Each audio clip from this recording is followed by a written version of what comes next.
A service of KIBMradio.com, the Internet's home for an all old-time radio.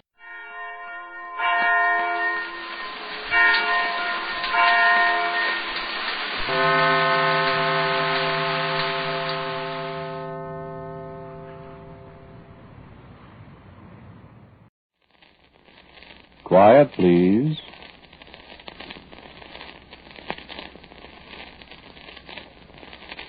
Quiet, please.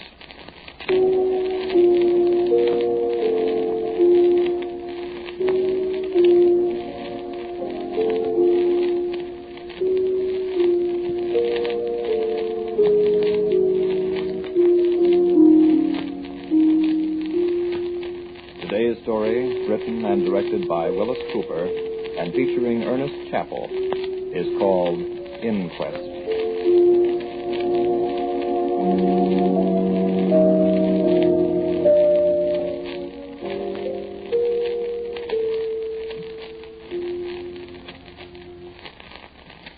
My name is William Ross, and I want to know why I'm here. My dear Mr. Ross, in all cases of violent death, it is customary for an inquest to be held. Surely you know that, don't you? Well, who are those people? The jury, Mr. Ross. And if you are wondering, my office is that of coroner.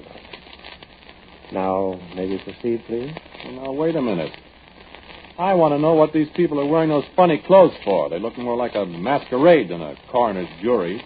You are referring to the gentleman in kilt? Well, him and the others, too. Well, who is he? Will you identify yourself to Mr. Ross, please, sir? My name is Duncan. What's the idea of the Scotch outfit? Sir, I'm a Scot. These are my usual garments. Thank you, sir. You may be seated again. Mr. Ross? Well, I think it's a funny outfit to wear at a coroner's inquest. Your garments may be quite as unusual to some of the members of the jury as theirs are to you, Mr. Ross. I must look pretty funny then. That is a matter of opinion, Mr. Ross. Shall we begin? I want counsel. That will not be necessary, sir. This is not a court of law, but an inquiring body whose function it is to determine the causes of death in the case. And you find it was justifiable homicide, brother. I'm telling you. We shall see. You were on bad terms with your sister and your brother-in-law? They were on bad terms with me. I see. This is a state of affairs that has existed for some time? Long enough. How long? Since before she married him. And they were married? Just a few months. They'd been married just a few months when this thing happened. When the murder took place. We call things by their right names here, Mr. Ross. Well, you haven't proved anything yet. We shall. You'll find it was self-defense. All in good time, Mr. Ross. Well, you'll see. Go ahead. Go ahead, ask me questions. Very well. You'll tell the truth, the whole truth. And nothing but the truth. Yeah, I know. Yeah, sure. I regret that it is impossible for us to call your sister and your brother-in-law as witnesses. So we shall have to depend upon your testimony completely. Sure, yeah. I know. But perhaps you can tell the jury something about the causes behind this ill feeling between you and your sister, Mr. Ross. I certainly can. Do so, please.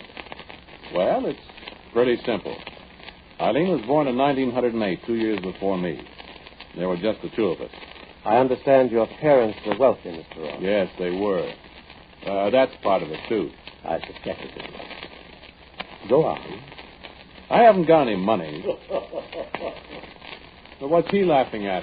Well, none of the people who come here to testify ever have any money, Mr. Ross, for one reason or another. Well, that's not funny. I agree with you, Mr. Ross. Kindly refrain from unseemly mirth, gentlemen. Go on, sir. Well, our parents were drowned in the wreck of the Vestige. When was that? 1927? 1928. Yeah, that's right. 28. They left everything to us. Quite a lot of money. Yes. But there was a catch to it. Address the jury, Mr. Ross. What? Well, I said there was a catch in it. We weren't to get all the money right away.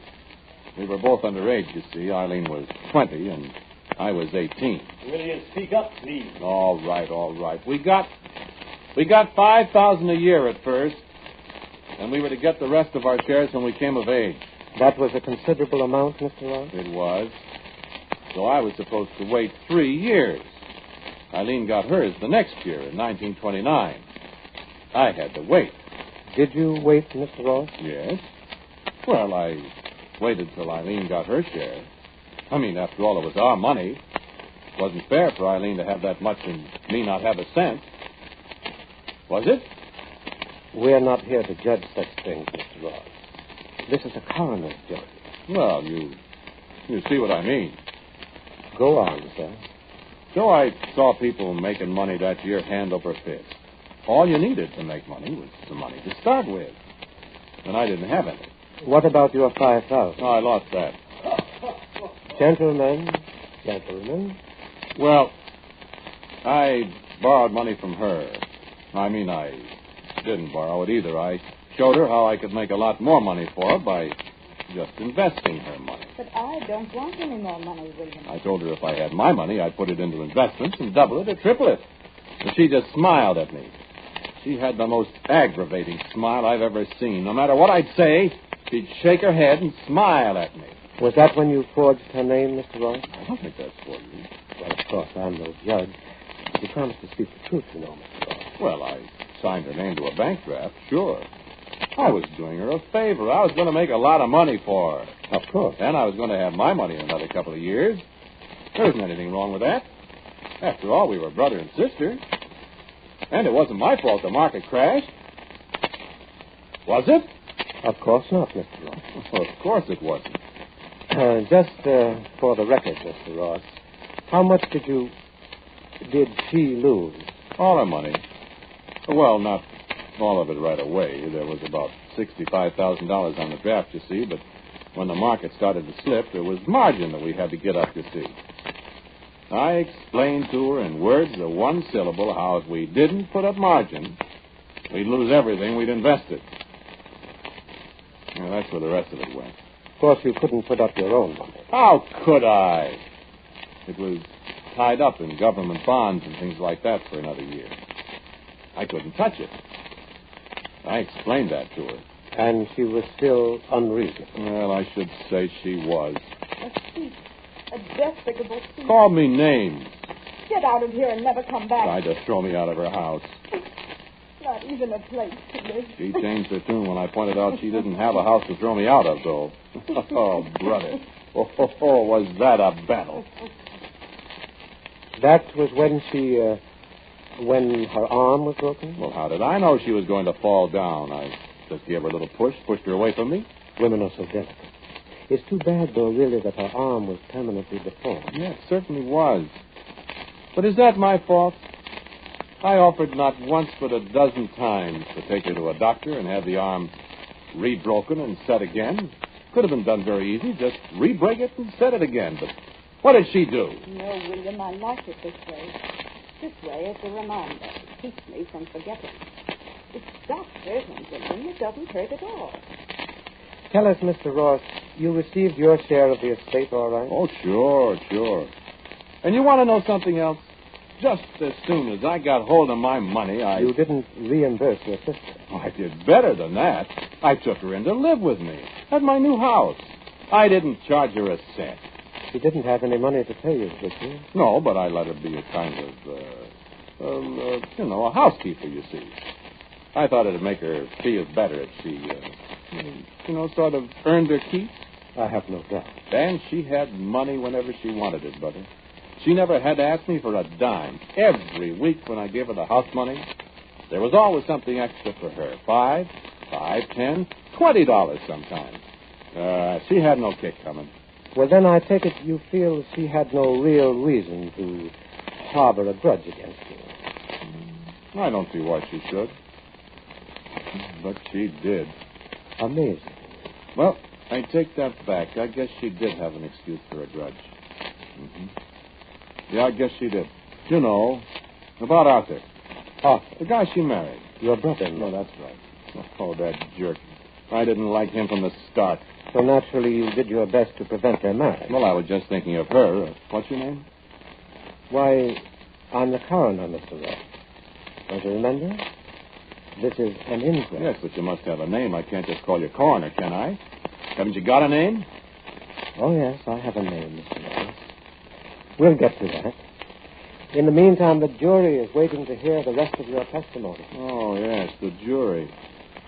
I thought there were only supposed to be 6 people on a coroner's jury. More than 6 people over there. Oh, yes. Well, Those fellas in the masquerade costumes. Listen, coroner, what's the idea of all that? Looks awful phony to me. Well, I assure you it's anything but phony, Mr. Ross. You sure this is a coroner's jury? Not some gag you're rigging up to make me confess? Confess what, Mr. Well, Ross? Make me talk. You are talking, Mr. Ross. It's like a convention at a lunatic asylum.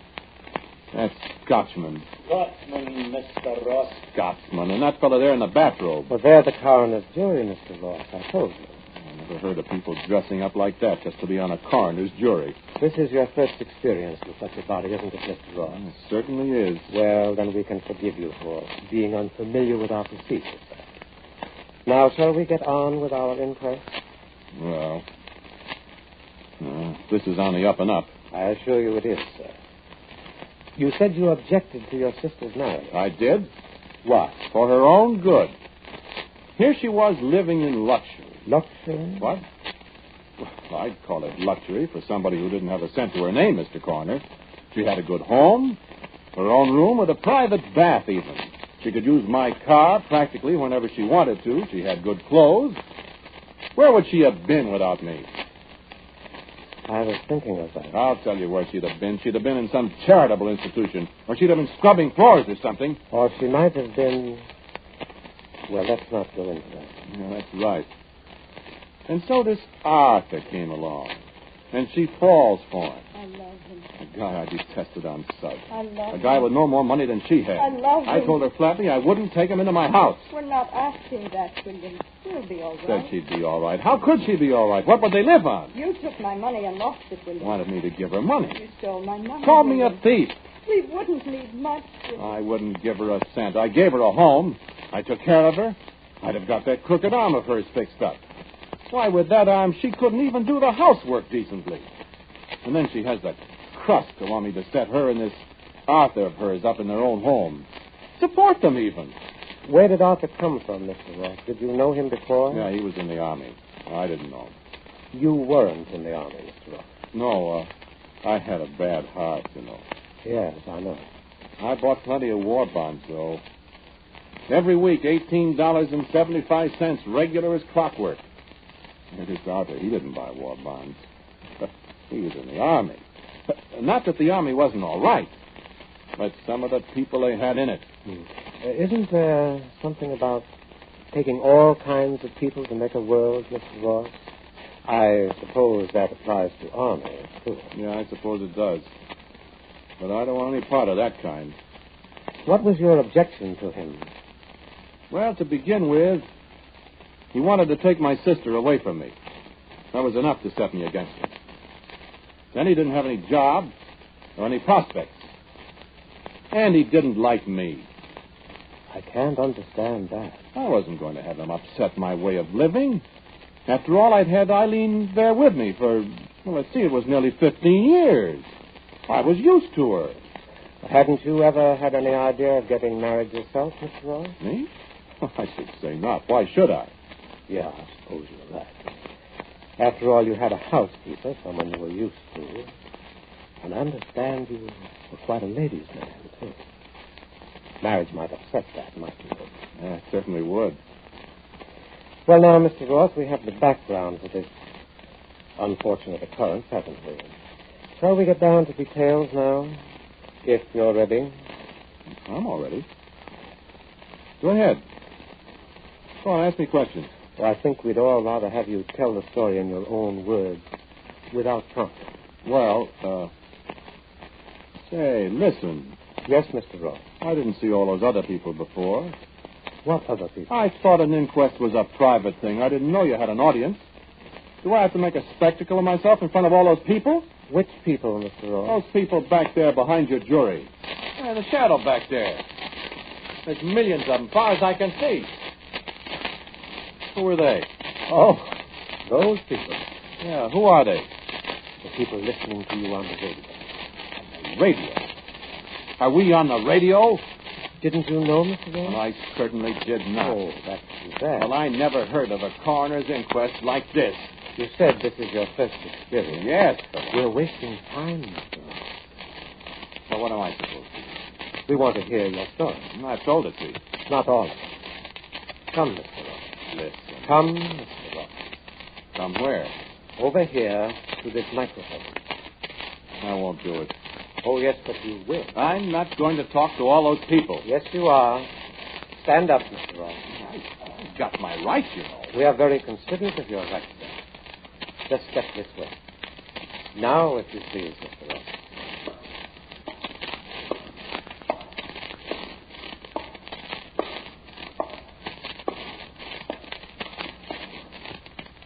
Where do you want me? Right here, if you please, Mr. Ross.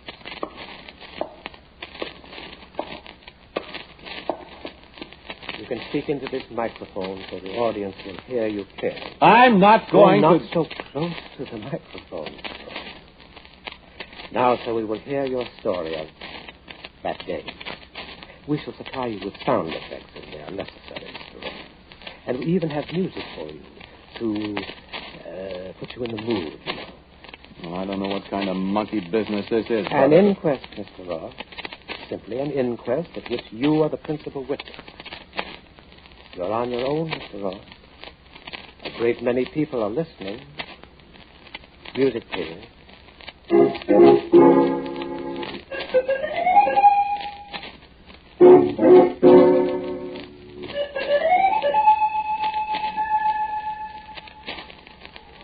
Go ahead, Mr. Ross.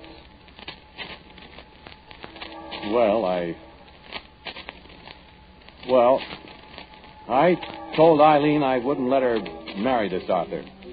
I told you that, didn't I? After all, I've taken care of Eileen for all those years. And I think it's very unfair of her to want to walk out on me after all I've done for her. She's got a good home. And you have to remember that she's a cripple. With that crooked arm of hers, what could she do? What kind of wife would she make? And she's 39 years old now. That's too old to start in married life. And this fellow out there is he's nearly 10 years younger than she is. Not only that, but how is he going to make a living for her? Sure, he was a lieutenant colonel in the Air Force. He got a lot of medals. He was a Japanese prisoner and all that. But lieutenant colonels are a dime a dozen now. And he's got no money, then no prospects. He probably thinks Eileen's got money. He thinks he's going to get some of that. Well, Eileen, you know, hasn't got any money. It's my money. And she isn't going to get a cent of it. Unless I die before she does. And there's small prospects of that. So get out, Arthur, I said. Get out and stay out. And Eileen, you see that he stays out of my house. That's what I said. And I meant it. Well, he went. Eileen cried. Eileen is always crying.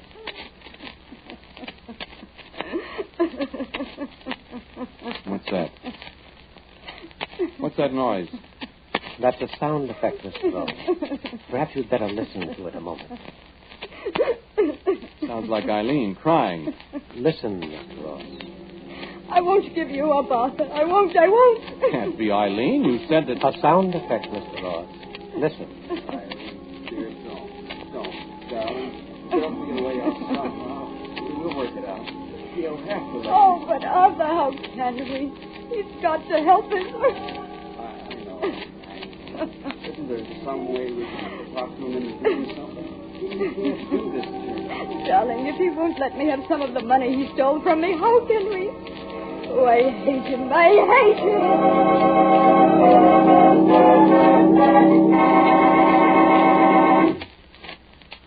Did you recognize our sound effects, Mr. Ross?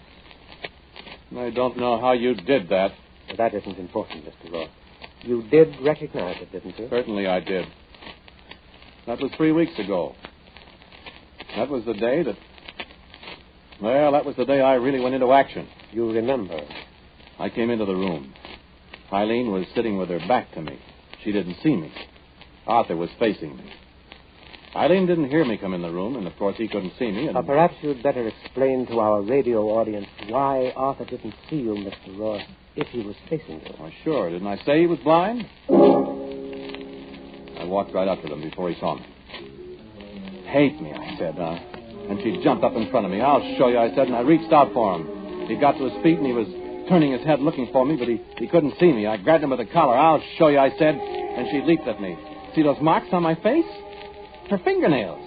And she kept screaming. Hate you, hate you, and hate he got an you. arm around her, and he tried to pull her away. Ellie, And we struggled, and I started pushing him toward the door, and she grabbed up a heavy ashtray and struck at me with it. And you grabbed her arm?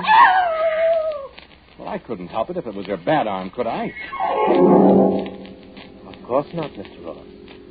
And, of course, Arthur couldn't see you. How could he? He was making passes in the air trying to find me. And you knocked him down. And threw him out. Next time I'll kill you, I said. You shouldn't have said that, you know, Mr. Ross. I know. It could be used against you. Well, I had to protect myself. Well, all right. I figured I'd fix that. I got the doctor for Eileen. She wasn't hurt bad. She just fainted when her arm got twisted. And she wouldn't speak to me. Stayed in her room. That house was an inch deep in dust. Dishes weren't washed. No groceries. Wouldn't come out of her room. I was pretty sore. I've got a violent temper, you know. I don't brood about things. I do something about them. Well, I let her stay in her room. And then finally I got tired of it. I went upstairs one morning with blood in my eye. I hammered on her door. I said, "Open up that door, Eileen." There wasn't any answer. I hammered some more. She still didn't answer, and I said, "Eileen, open up that door. I'll break it down." I said, "I'll take the cost of fixing it out of your allowance, too." There still wasn't any answer, so I got back and I slammed my shoulder against it, and then the second time, the lock broke and I fell into the room. And she wasn't there. That's right. She wasn't there. But the note was. Yeah, that's right. The note. She'd skipped out on me. She'd married that Arthur. That blind man. I thought I'd die right then and there. You didn't, though. No, but I thought I was going to. When I found she got into my safe, I'd forgotten she knew the combination. How much was missing? $15,000 in bonds. She stole it. How much did you get from her that other time? Well, that was different. This was stealing. I see. Well, I hunted high and low for her. I hired detectives, and they cost plenty, too. I didn't find her. I thought they'd be easy to find a blind man and a woman with a crooked arm, but they weren't. I used to lie awake nights thinking of what I'd do to them when I found them. You're making some very damaging statements, Mr. So Ross. I am. So what? We'll see whether it was justifiable homicide or what. Well, they came back. I was all alone. They knew I'd be alone. Was that the day, Mr. Ross? Yeah, that's right. They came in. Eileen still had her key. I didn't know they were there till she spoke from the doorway of the living room. We'd come back with you. And he was with her, standing grinning behind her in the hall. Grinning, he thought, at me, at his new brother-in-law. His face was turned in the wrong direction. Blind men give me the creeps. She came in the room and she put out her hands to me and she smiled. Aren't you going to congratulate us? And my head began to swim and the light in the room seemed to turn red and I staggered as I got up out of the chair and then she backed away from me and I heard him talking dimly. What's the matter, dear? William, what's the matter? The room began whirling around faster and I tried to speak but I got kind of mumbled and Eileen yelled. William! And I reached for that fool Arthur's throat. Yes, I did. Listen to me. As I reached for his throat, I saw Eileen out of the corner of my eye, and she was picking up an old-fashioned dirk that was on the coffee table that used to belong to my grandfather. We used it for a paper knife. She was running at me, and I was trying to hold on to Arthur, and she stabbed at me, and I couldn't let go of him because he was struggling, and she cut my hand. Didn't I tell you it was self-defense? And she kept striking at me, and I grabbed the dirk out of her hand, and Arthur was kicking me, and I got the dirk, and I heard Eileen scream, and there was a great red flash in my mind, and Well, that's all. So, that's the story, Mr. Coroner. Next thing I remember is sitting in that chair over there with your jury and your radio audience staring at me. So, go on, let's hear your verdict. Go on, let's hear it from your masquerade party jury. Go on! Very well, Mr. Ross. Your Majesty? Majesty? What's this? King Duncan of Scotland is foreman of our jury, Mr. Ross. There isn't any King If Duncan. you will please to remember, Mr. Ross, Duncan of Scotland was foully murdered by a certain Macbeth many a long year ago. Yes, Mr. Ross. And the gentleman in what you termed a bathrobe died at the hand of a friend named Brutus. Aye, and the gentleman in the red cap was done to death by a snip of a girl named Charlotte Corday in 1794. What are you talking about, you... Yes, Mr. Ross, these gentlemen are your peers. All murder victims at one time or another. What kind of a masquerade? I assure you, this is no masquerade, Mr. Ross. Just one thing. Your sister and your brother-in-law did not die. Well, then, what's all this about? Your Majesty, the verdict, if you please. Guilty of murder, Mr. Coroner. Murder? But you said they didn't die. No, Mr. Ross. They didn't. But you did. Your heart, remember? And now I think you are my property, sir.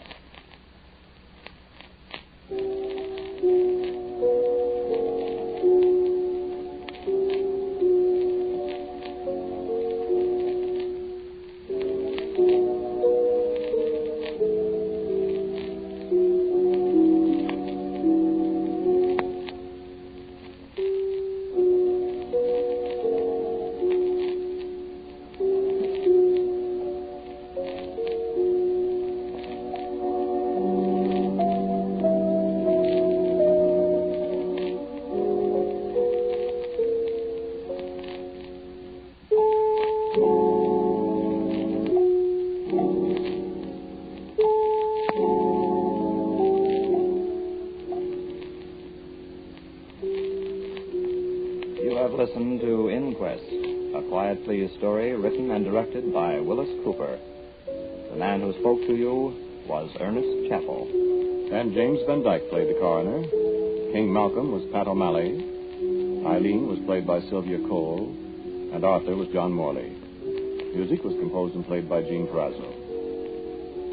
Now, for a word about next week's Quiet Please story, here is our writer-director, Willis Cooper. Next week's story is the adventure of a writer and the characters that he creates. It's called Bring Me to Life.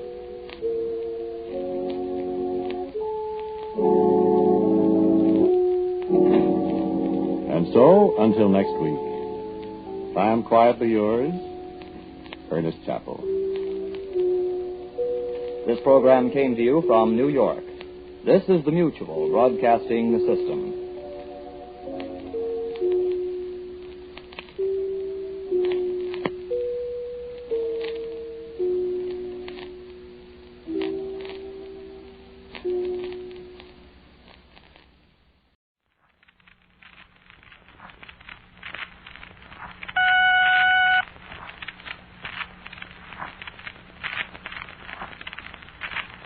Quiet, please.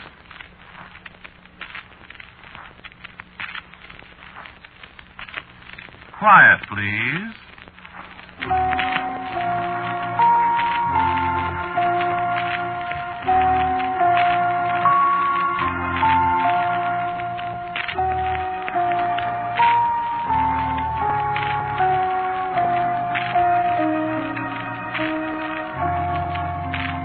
Today's Quiet Please story, written and directed by Willis Cooper and featuring Ernest Chappell, is called Bring Me to Life.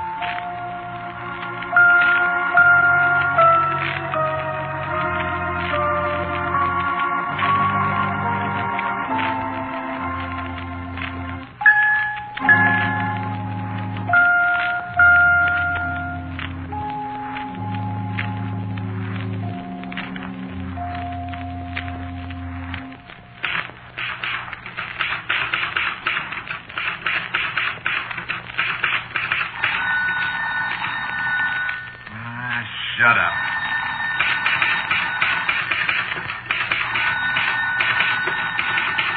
Why can't people let me alone?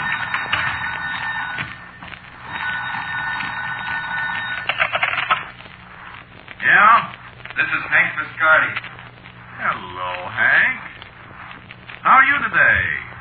Where's your script? Oh, I've just got 3 more pages to go. I'll get it into you this afternoon. Well, be sure you do, will you? We're sitting here waiting for it. Don't worry, Hank. I'll get it in all right. No kidding now. We've got to have it today. All right. You'll get it. Okay. I'll wait for you. All right, I'll see you. Yeah, I'll see you. I'll see if I get an idea. Got no more idea than a rabbit.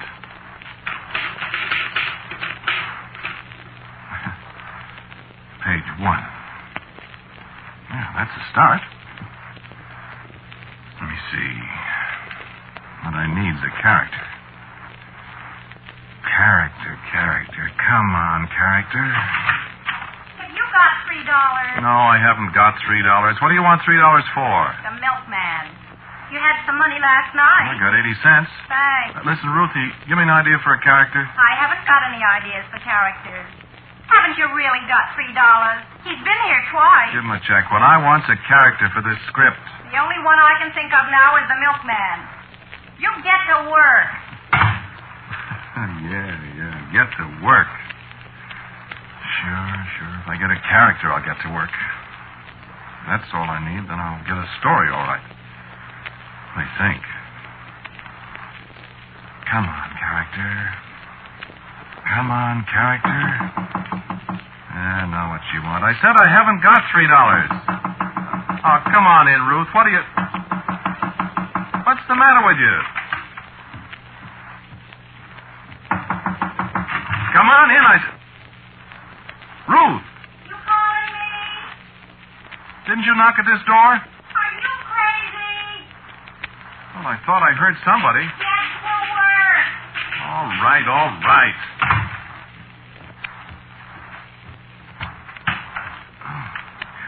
doggone it, I must be going. No, I didn't write that. How did that get on that paper? Bring me to life. I didn't write that. No, I did. Ruth! Ruthie! Hey, Ruthie! What's the matter? Ruthie, come here. Come here, quick. What's the matter with you? Come here. Look at my typewriter. Well, what about it? Look what's on the paper. Bring me to life. What's strange about that? Well, I didn't write it. What? Are you... Look. See what it's doing? Underlining those words. How are you doing that? Not, I tell you. Look, I said I didn't write it, and the typewriter just said, no, I did. Who is it? I don't. C-H-A-R-A-C-T-E-R. Character.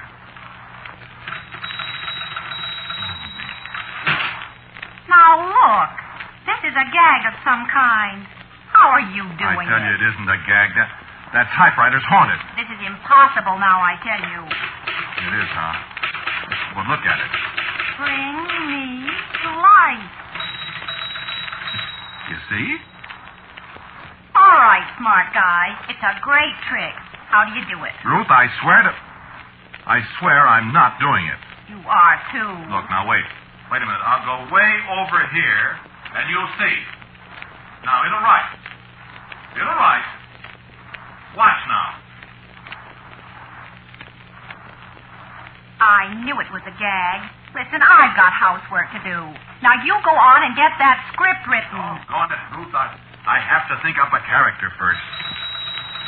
Here it goes again.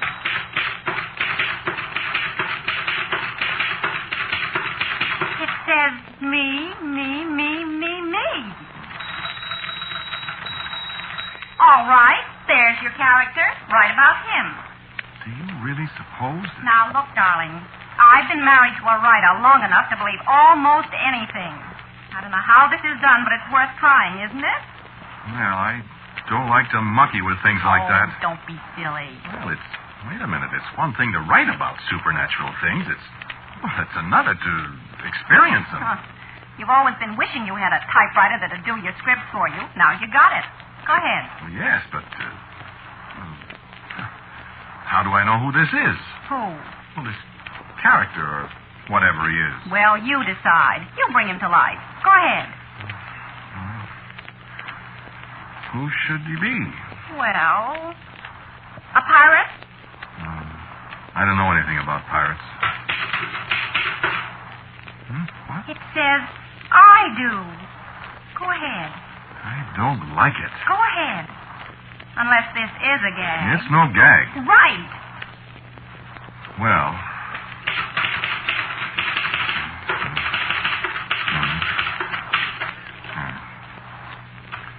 It was a dark and stormy night. What's that? Sounds like thunder. There's a storm coming up. My gosh, does this thing control the weather, too? Go on. Write some more. This is getting interesting. Well, all right.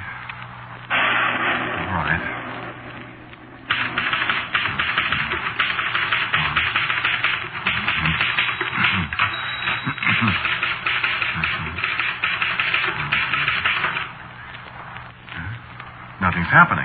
What did you write? Here. Read it. The pirate ship scudded through the roaring waves, all her sails straining under the howling wind. Do you smell anything? Smell? Yeah, I sure do. It smells like the ocean. Go on. Read some more, Ruth. I think I know how this works now. Oh, what do you mean? I think you have to read it to make it happen. Well, you read it then. No. You. I don't want to read it. I'm scared. I don't like it either. Look, the typewriter. It says, read it. Well? Well, Captain Jabez Thorne, Scourge of the Spanish Main, slowly climbed the steps of the companionway. Companionway? There's somebody coming up the stairs. You know there aren't any stairs in this house. Oh, read some more. And flung open the door. He gazed on the wild scene for a second and drew his cutlass. What's that? My sweetest crystal vase. It fell down. He knocked it off with that cutlass or whatever it is. That vase cost $42. Well, I couldn't help it, honey. You do something about it. Oh, my beautiful vase. And there isn't another one like it in the world. Well, what can I do? For gosh sakes, honey, I can't help. Wait a minute. Wait.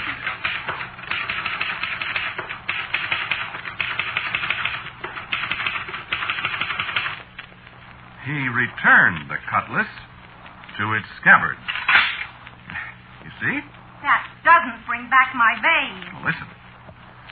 He turned to the beautiful girl at his side. Hey, don't read that. And put out his arm. Oh! What? Hands! What? What's the matter? Hands! Great big hands! Oh! Ruth, what's happening? Ruth! Somebody kiss me with whiskers! Oh, you pirate, you! I'll fix you! Ruth, no! I'll fix you! Ruth, stop! I'll stop him! There's your pirate! Oh, Ruth.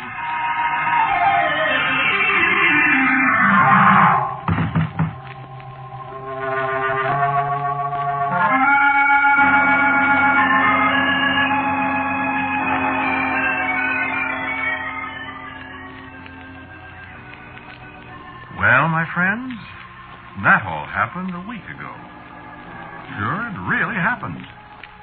No, I haven't got any explanation for it. All I know is that stuff appeared on my typewriter. All the other things happened just the way you've heard them. And Ruth made the pirate disappear when she tore up the sheet of paper. All I know is it gave me a good idea for a story about a pirate, and I wrote it. People thought it was swell. And here it is deadline time again, and me without an idea again, and any minute that Hank Viscardi will be on that phone again asking for my script. You see? Getting psychic. So, okay. Hello, Hank. How did you know it was me? I always know when it's script day. I've only got about 3 pages to go, Hank. When do I get it? Tomorrow morning for sure. Okay. See that you do. Okay, Hank. You get it. You get it. Here we go again. Here we go again. What do I write about this time? Oh, no, not about pirates again. Now, let me think.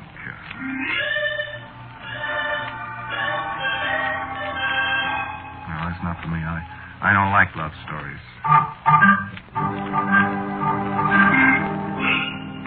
No. People don't want war stories. How about a whodunit?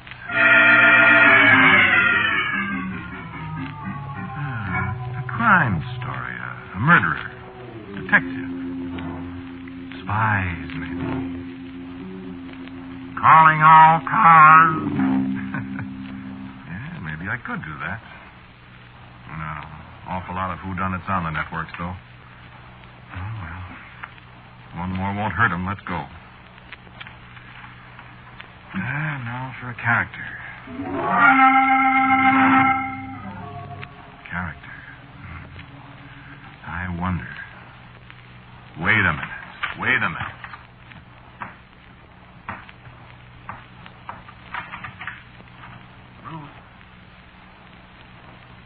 Ruthie?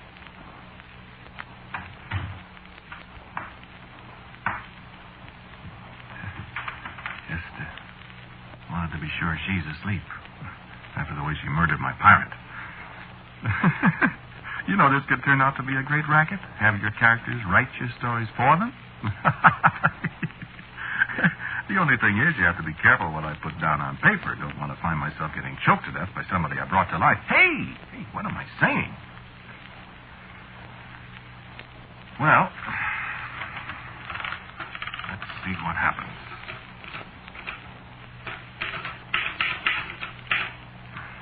Page 1. You know, you don't have to believe this, friends. I'm not so sure I believe it either, even though I've been mixed up with supernatural stories for so long, I guess I'm a sucker for it. Maybe all that didn't happen. Maybe Ruthie and I dreamed it. The only thing is, 2 people don't usually dream the same dream at the same time, you know. And that Swedish crystal vase of hers is sure busted. You know, I didn't do it. Okay, hypnotism maybe. Okay, hypnotism or something. And I'm going to try it again. Sure, just relax. But we'll see who'll do the laughing, huh? Me or you? How's your imagination? Mine's all right, thank you. So, shut up a minute while I try this out. Keep quiet and let's see what happens, okay? Hey, character. Character. Come on, character. Come on, character.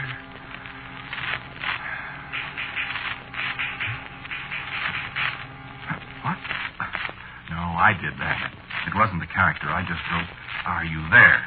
to see if he answers. Come on, character. I need a story. You helped me the other day, character. Help me now. Come on. Come to life. Character, you hear me? Come on, pal. I need help. Don't be mad at me. Pirate? Romantic guy.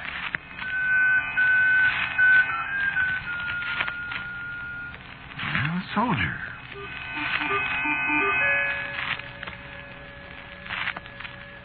I'm a detective.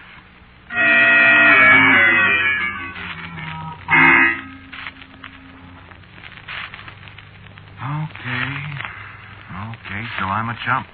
So I can't pull a character out of the air like that. Okay. So go on and laugh. I'm sorry.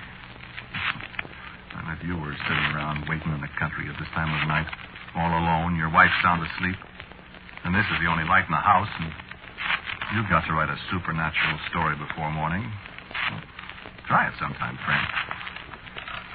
Just keep quiet and let me try to work, huh? You got nothing to do but listen to the radio. How'd you like to have to write those things you listen to, huh? In the middle of the night. All alone by yourself. Okay. Quiet, please.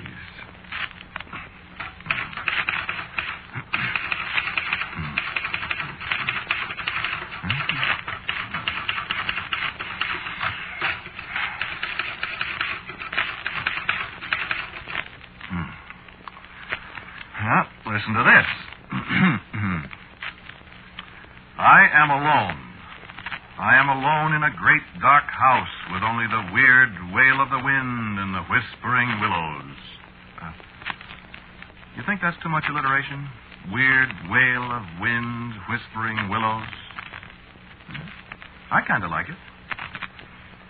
In the whispering willows to keep me somber company. That's okay, huh? Maybe I'll get a story yet. Just keep quiet. I sure wish that character would give me a hand, though. Now, what could happen to a guy sitting here like I am? Let's see. What could happen?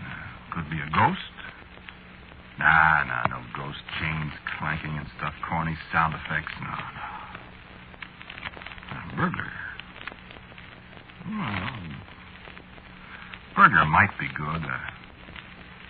I wouldn't know what to do about a burglar, though. We haven't got anything worth stealing around here.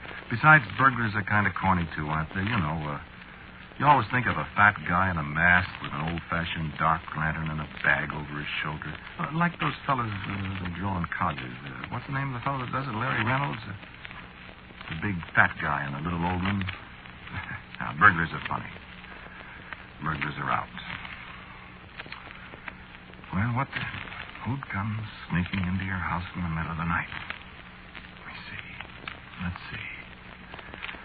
Hey, what about an escaped convict? An escaped convict, that'd be all right, wouldn't it? Well, you could do a lot of things with an escaped convict. Guy's wife asleep. You know, a desperate character. I could have left the door unlocked. He could have sneaked in. I'd never known it. They could be looking over my shoulder right now. Hey, stop that! Scare myself to death. Hey, this'll be all right. This'll be all right. Let's see, he could have sneaked into Ruthie's room. Oh, did I wake you, Ruthie? Oh, I'm sorry, talking to myself. Ruth! Ruth! What's the matter, darling? Where's the light? Never mind the light, mister. And you shut up right now. I said shut up. Quiet now. Stop it. And I won't hurt you. Now stop. You hurt my husband. You'll be all right now. Just keep quiet a minute. Who are you? Ma'am, I just crashed out of the big house, as they say in the movies. I'm an escaped convict, ma'am. And for your information, I am a pretty desperate escaped convict. Where does your husband keep his clothes? What? I'm still wearing the clothes the state thoughtfully provides for convicted murderers, ma'am, and they're rather conspicuous. I need a change. Which is his closet? You killed him? No, ma'am, I didn't kill him, but I may do that yet if I don't get a little cooperation out of you. Oh, let me out. No, you just sit there and tell me where to find his other suit. Where's the light? You're very pretty. Let me go to my husband. No, darling, no. I got other plans for you. Is this his closet?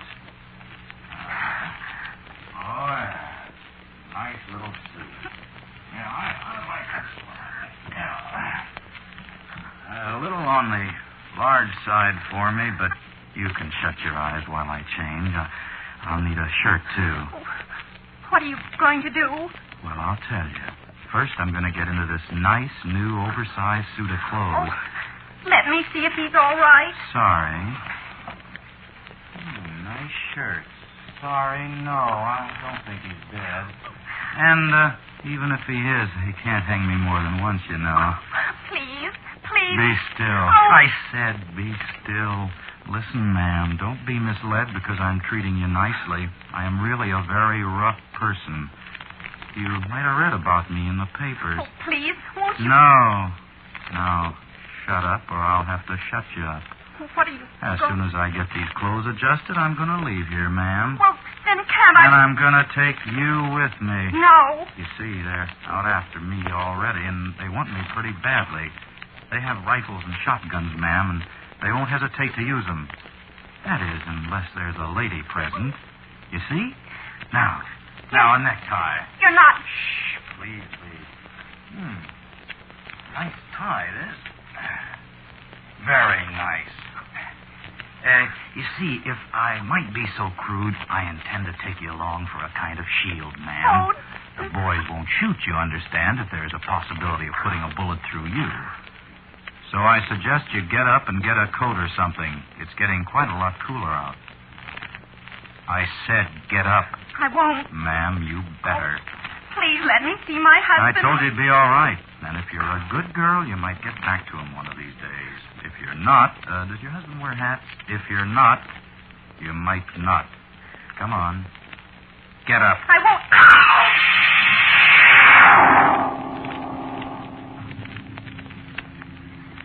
I suppose it was Ruth screaming that brought me back through the darkness to a kind of semi-consciousness. The light was still on in their room. I could hear them talking. He's still out cold, I ma'am. kept my eyes shut. I don't know why. I suppose I ought to have got up and helped Ruth, but I was still pretty groggy. I just lay there.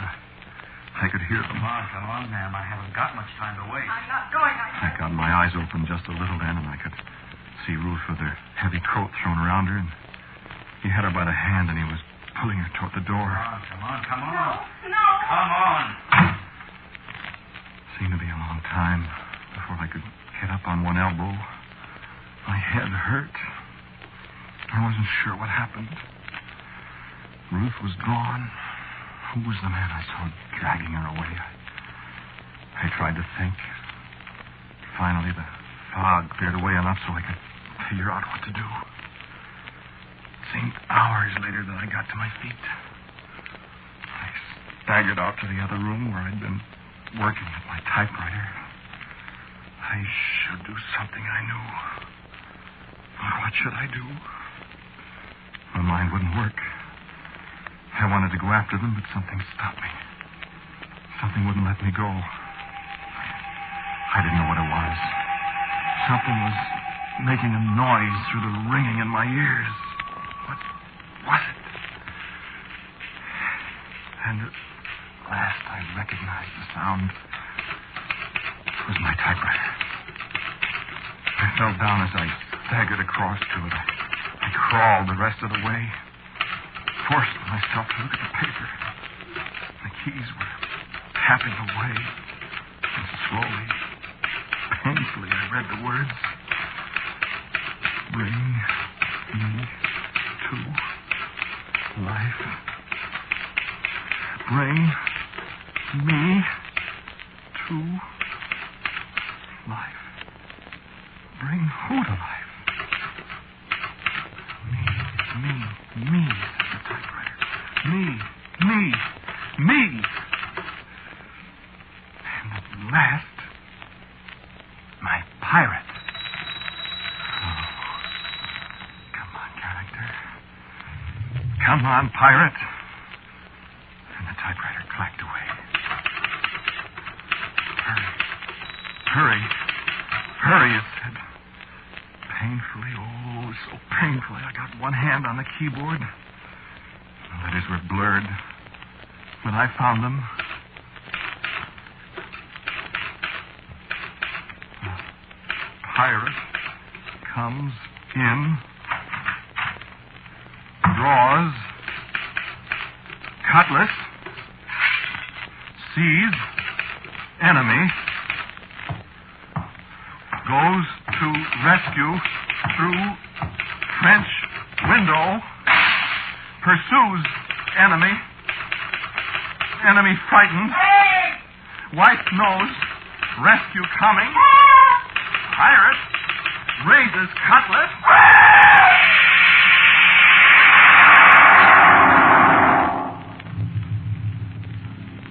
Yeah, I'm on bail now.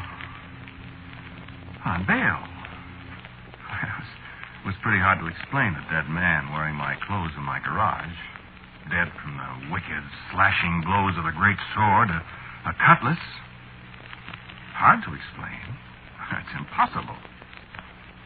You believe it? I believe it. Ruth believes it.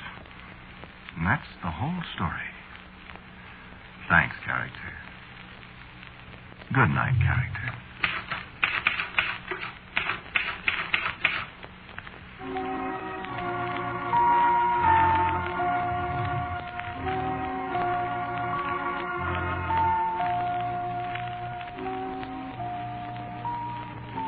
You have listened to Bring Me to Life, a Quiet Please story written and directed by Willis Cooper.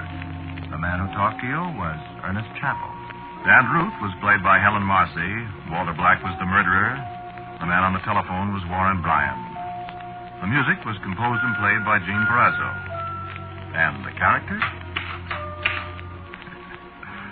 And now for a word about next week's Quiet Please. Here is our writer-director, Willis Cooper.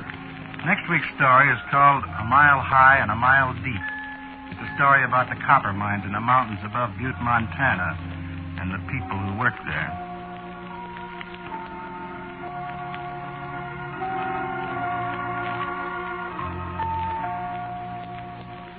And so, until next week at this time, I am quietly yours, Ernest Chappell.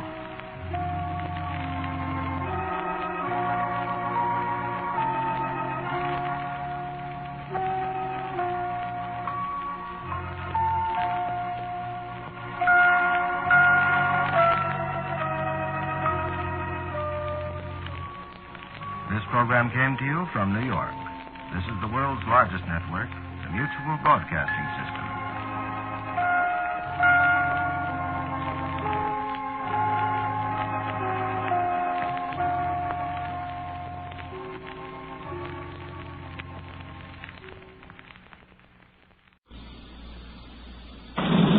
Quiet, please.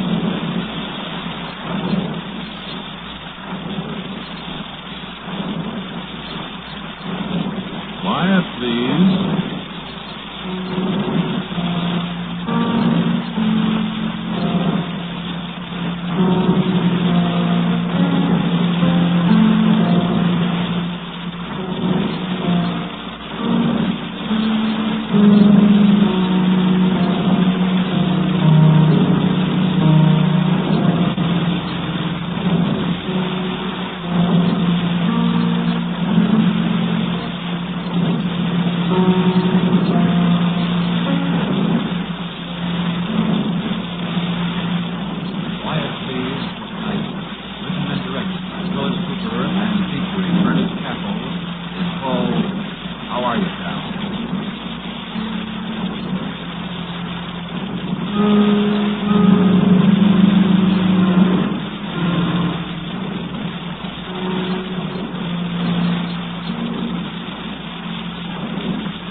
Write them down and keep them alongside you. Write down first, yes. Next, write down yours. Now, write down mine.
you're sure the old pal isn't going to put the arm on you to find him a place to stay and maybe lend him a dinner, so...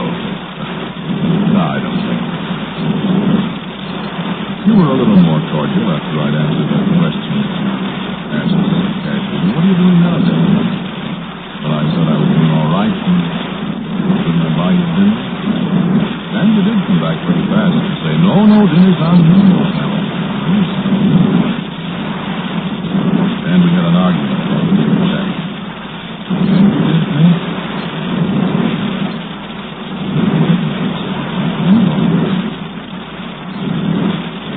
We had a lot of laughs that evening, talking about the time, the trick presents we used to give to each other. Some of the people, some of them we both liked, and some of them disliked and the other didn't. And the top hat she gave me for my birthday. Great laugh because I wouldn't be talking now if it looked like that on it. So I gave you the silver-mounted sag-handled hunting knife because you were strictly the nightclub type and wouldn't be caught in the woods if you were starving for that stuff. And I made you give me a penny for it as a gift to me. I still have the penny the other day.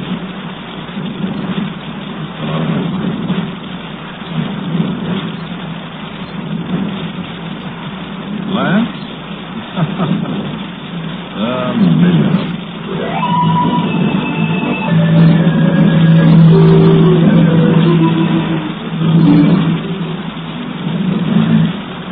It's been a long time since we saw each other, hasn't it? I've been a lot of places since then. Oh, yes, I know. You were away for a year or so. Sure, I think all the time. I keep track of all my especially. You know, there's so many things we didn't get a chance to talk about. You know what I mean? So many. Say, you comfortable in that chair? Please, I get nervous. I meant to ask you, you haven't been getting any jams or anything like that? I sure hope not. This will throw something impulsive. I remember how many jams I got you out of the old days. No, I'm not bragging, pal. I don't think I'm grateful. That was the old days. The days when we used to be on the town together.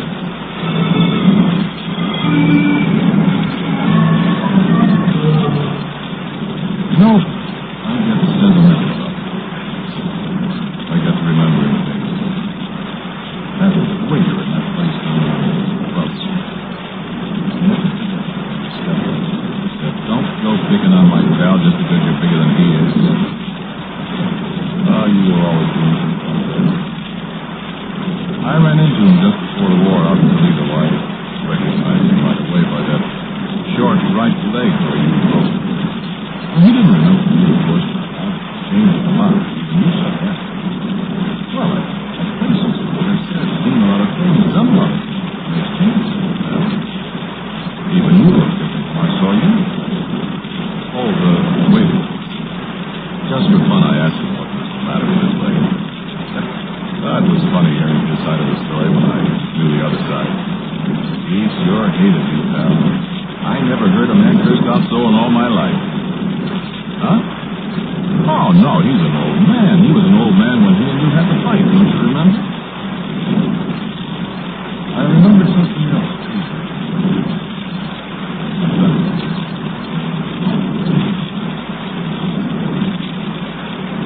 I remembered all of a sudden.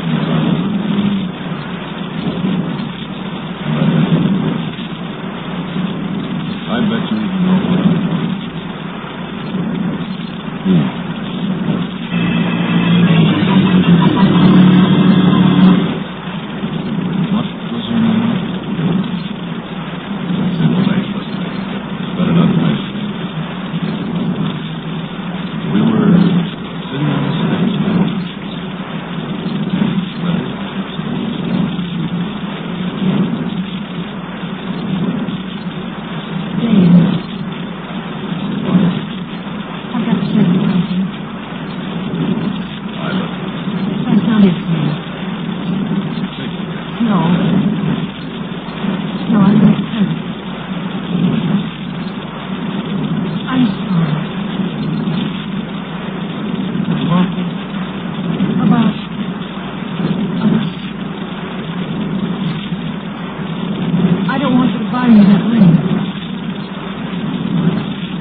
It's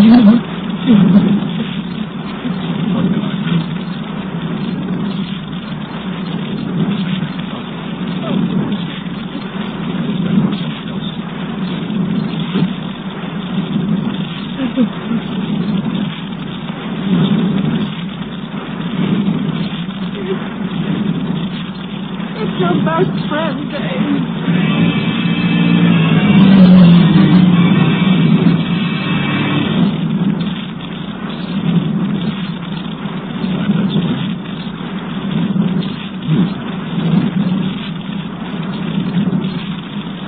Remember what I did? Remember the note? I do. You said, I'm sure glad I made you take that penny to the honey man.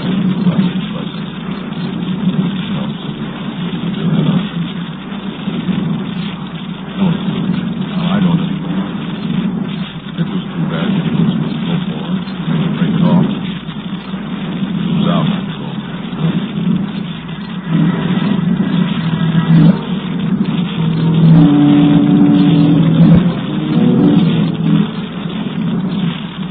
I still think she was very silly last night. That was just before we met. And she did look at me. I remember it so. We shook hands. All of us. Awesome. I guess I never told you about playing in the water.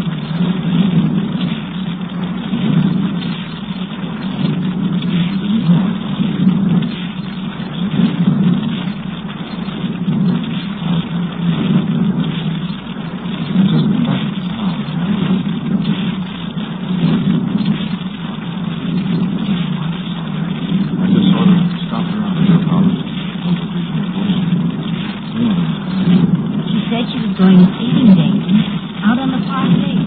I told her she shouldn't. That ice isn't thick enough yet. But she was bound and determined to go. She'll be home any minute. Why don't you walk over toward the park and see us on the way home? So I did.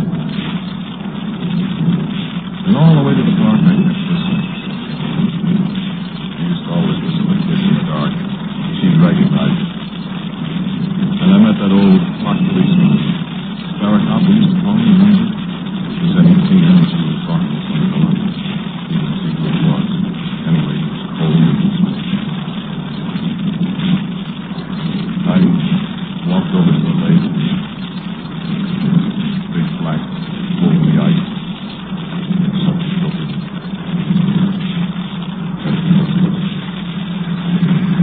So I yelled for the cop and he came running. I slid out on the ice in my belly and dragged her out. I thought that was her little green beret that was floating in the cold water after I pulled her out. But it wasn't. Then the cop and I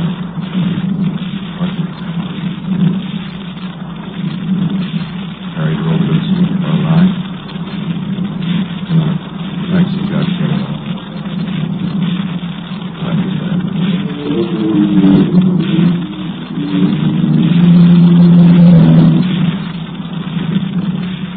So she's gone. That's a long time.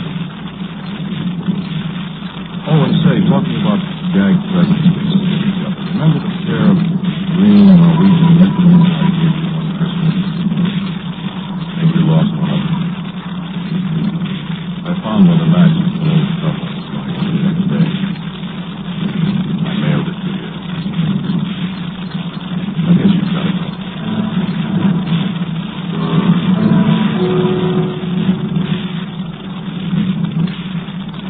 I went out to the cemetery to see my friend. You ever go out there? Oh, I guess you wouldn't be getting married before the guy around town and all that. There's not much room for sentiment like that in the world of this town, not anymore. No, not anymore. It used to be, I don't know, what's one thing there's war, balance, misery, and stuff like that. I went through that war, and saw a lot of people get killed.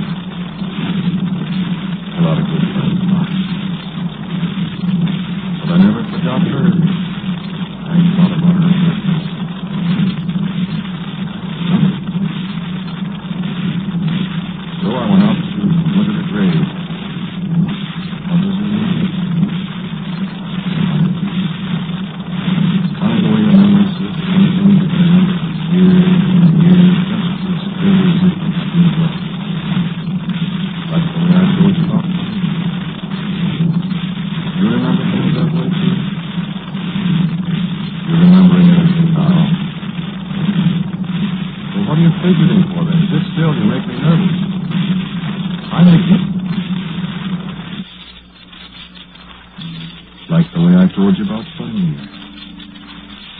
You remember things that way, too? You remembering anything now? But what are you fidgeting for, then? Sit still. You make me nervous. I make you nervous. I didn't mean to, pal. You know what? Remember, a lot of people thought she committed suicide. I don't know any reason for her committing suicide. Do you? Unless, well, she might have been pretty upset about breaking off that deal with you and her. I wish you'd tell me something sometime. How did you break it off? Did you just tell her? Did you take one last walk in the park and say, hey, kid, it's all off? Or what? Oh, I suppose it's none of my business after all, but I wonder about things like that. I wondered so many times what she said. Did she put up a big beef about it, or did she take it well, like I had to take it when she told me about you? I'd have been willing, you know, to step up and be the big-hearted stiff and say to her, well, now, look, kid, if the deal with my pals off, I'm still sticking around. I'm all set for it if you want any part of me. Oh, no. I really loved her. But I didn't get a chance. That's why I went away, I guess. I suppose that's why I came back, too. You got that green mitten I sent you? No, I didn't put my name on the package. I figured you'd know who sent it. And you got the pair now, if you kept the other one. But the one I sent you was all shrunk up. You couldn't wear it, I know. Water. That's what it is. Wool shrinks in water unless you take care of it. And I guess nobody took care of this one. It's probably been lying around in hotel dresser drawers and old suitcases for years. Anyway, you know where it's been.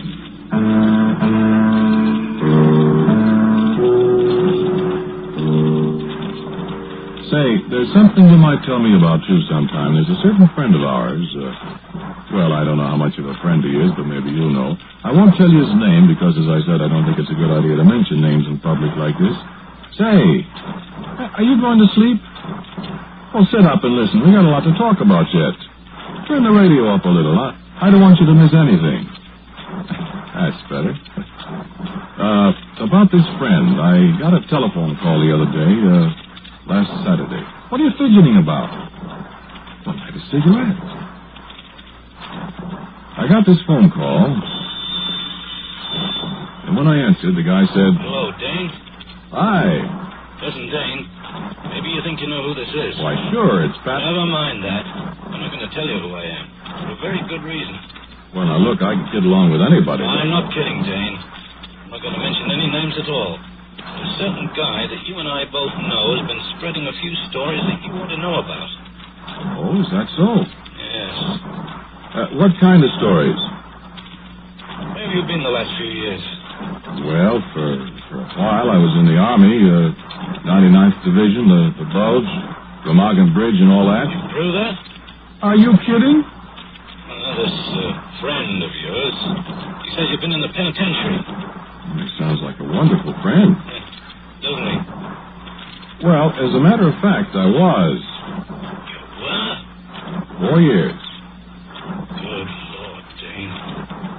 Now you're going to ask me what I was in for. Well, I wasn't... I had a job in a penitentiary. What? A job. I worked there. Oh. Sure. Well, I'm sorry. Your friend probably misunderstood. Well, I hope so. Well, what'd you do? Not a guard. Oh, no. I had a very special job. I'll tell you about it sometime. Well, gee, Dane, I'm awful sorry. I better tell this friend of yours.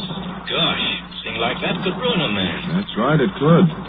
Couldn't it? It sure could. Oh, you know, Dane, I meant well. Sure. Thanks for calling. It's nice of you. I'm sorry about it. I'll tell him. No, I'll tell him when I see him, or sometime. You mean, you know who it is? Why, sure. So long, Bob. And thanks anyway. I sure hope you didn't have any misunderstanding about what I've been doing, pal. Or didn't you know? Remind me to tell you sometime what my job was there. I've had some funny jobs in all these years. You wouldn't know about that, would you? You've been here all the time on the same job, making dough, and not worrying about anything. Or not worrying about much. Worries disappear sometimes over a period of years, don't they? Then they have a habit of popping up again, and sometimes they're worse than they were before you thought you'd forgotten them. Now, I hope you don't have anything like that, pal. Well, from the look on your face, I thought for a minute you might have. Well, don't worry, pal. Everything always comes out the way it ought to come out in the long run. And the fellow always gets what's coming to him. Never fails. Never fails. You know, one of the things about a guy in my setup is I got very little to worry about. Nothing can happen to me. Well, everything's happened. Now, take a fellow like you, pal. You're fairly well off. You got a lot of friends, and you're doing all right. But what if you got one of those kicks in the teeth, like a few I've had? What happens to you then? Tough thing to think about. Worry. Lie awake nights about. Me, I don't have to worry. I'm as free as the air. I've got everything I want. Or almost everything I want. Pretty soon I'll have everything, and that's that. We're neither one of us young anymore, are we? Oh, we're not old men, sure, but we aren't the fast kids we were once when we were pals together. Before she died and we kind of broke up and went our ways. Say, what time is it? Let's see your watch. Oh, time sure flies, doesn't it? I've only got a few more minutes with you, pal. Just a few more minutes. Here I stand gassing, and you're sitting there clutching that piece of paper. Look, be a pal and hang on to it for a little while yet. Just 6 or 7 minutes, as a matter of fact, and then I'll stop and you take it from there. I wanted to tell you about last Saturday, though, first. I had a couple of fellas from my old outfit to see. Well, you know us veterans. And I sat around with one of them all afternoon, knocking over bottles of beer and hashing over the bulge and some of the things they put me up to after the war. I don't usually take more than 2 beers in an afternoon, but, well, you know how it is. Or do you? No, I guess you don't. You weren't in the service, were you? I remember now. Oh, well, we can't all be heroes, I always say. The reason we sat around so long was this pal of mine out of the 99th spilled something about a special job I had to do after the war up in Germany.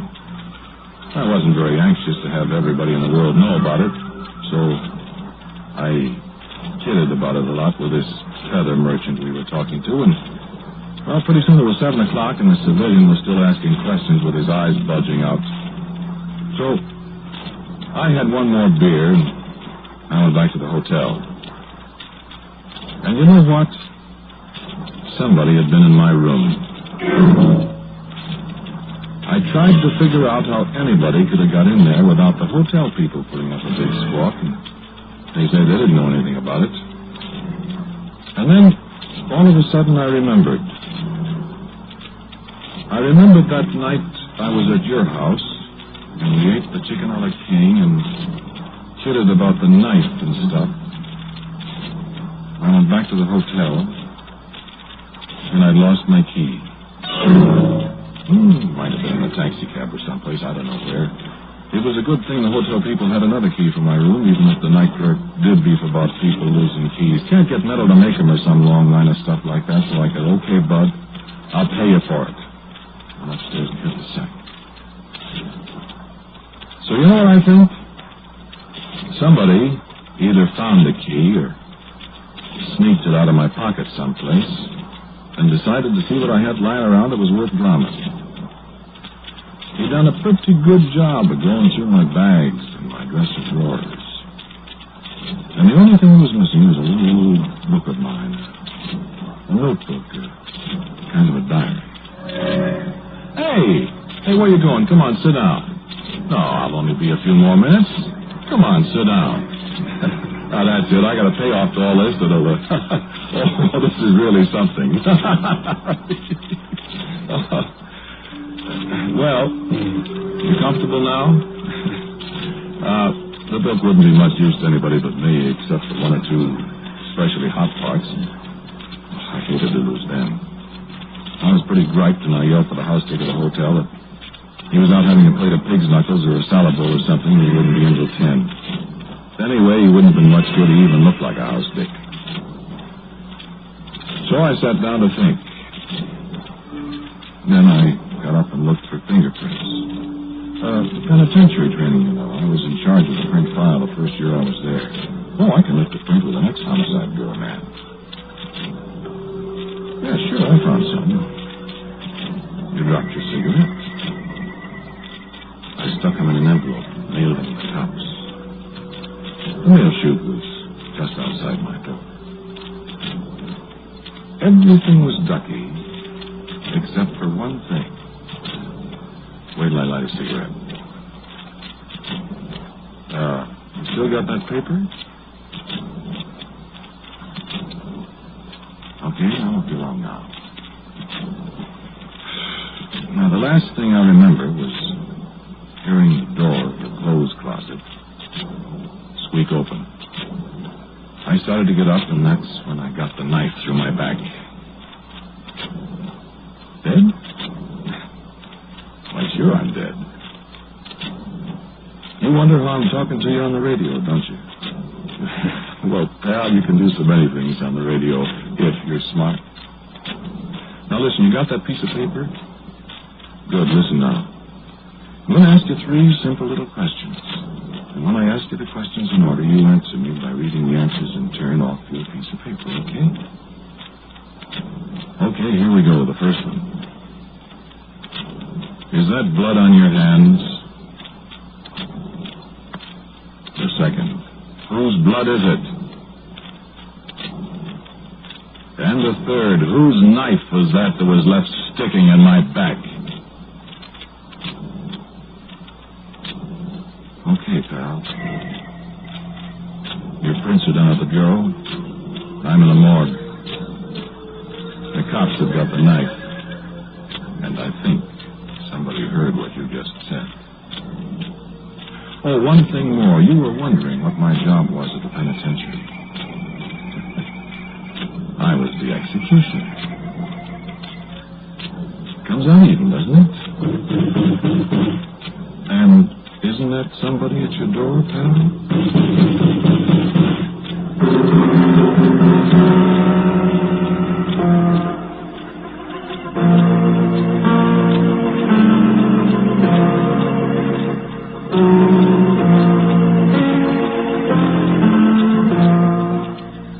Listening to Quiet Please, which is written and directed by Willis Cooper. The man who spoke to you was Ernest Chappell. And Pat O'Malley was the man on the telephone. The girl was Vicky Vola. And mother was Charmaine Allen. Music, as usual, for Quiet Please is composed and played by Gene Carrazzo.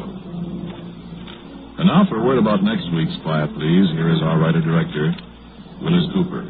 Next week's story is called The Big Box. It's a story of what happened one night to a truck driver on a coast-to-coast haul that he didn't want to make.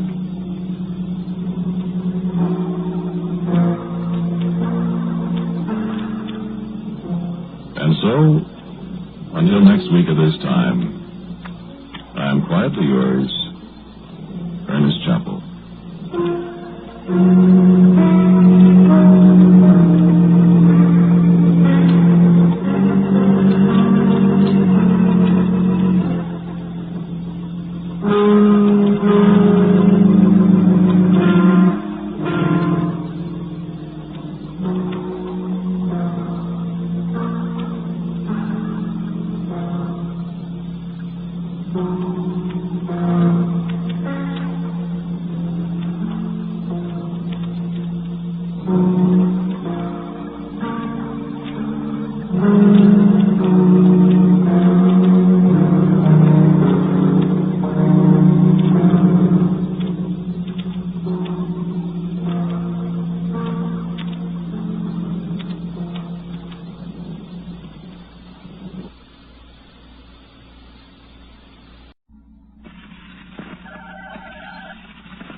Quiet, please.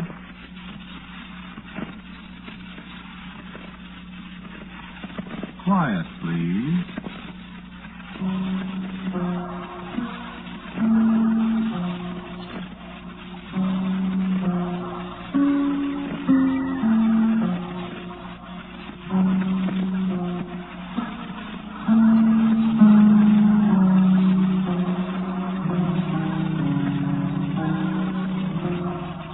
Broadcasting System presents Quiet, Please, which is written and directed by Willis Cooper and features Ernest Chappell. Quiet, Please for tonight is called Not Enough Time.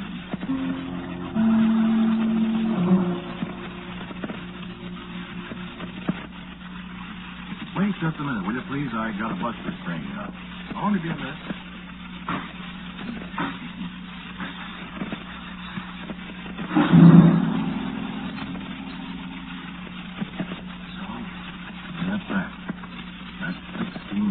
$40 worth of junk and 4 years' work. Well, here's a bale of notes that the editor of Astonishing Stories would give his eye teeth for. He ain't gonna get them.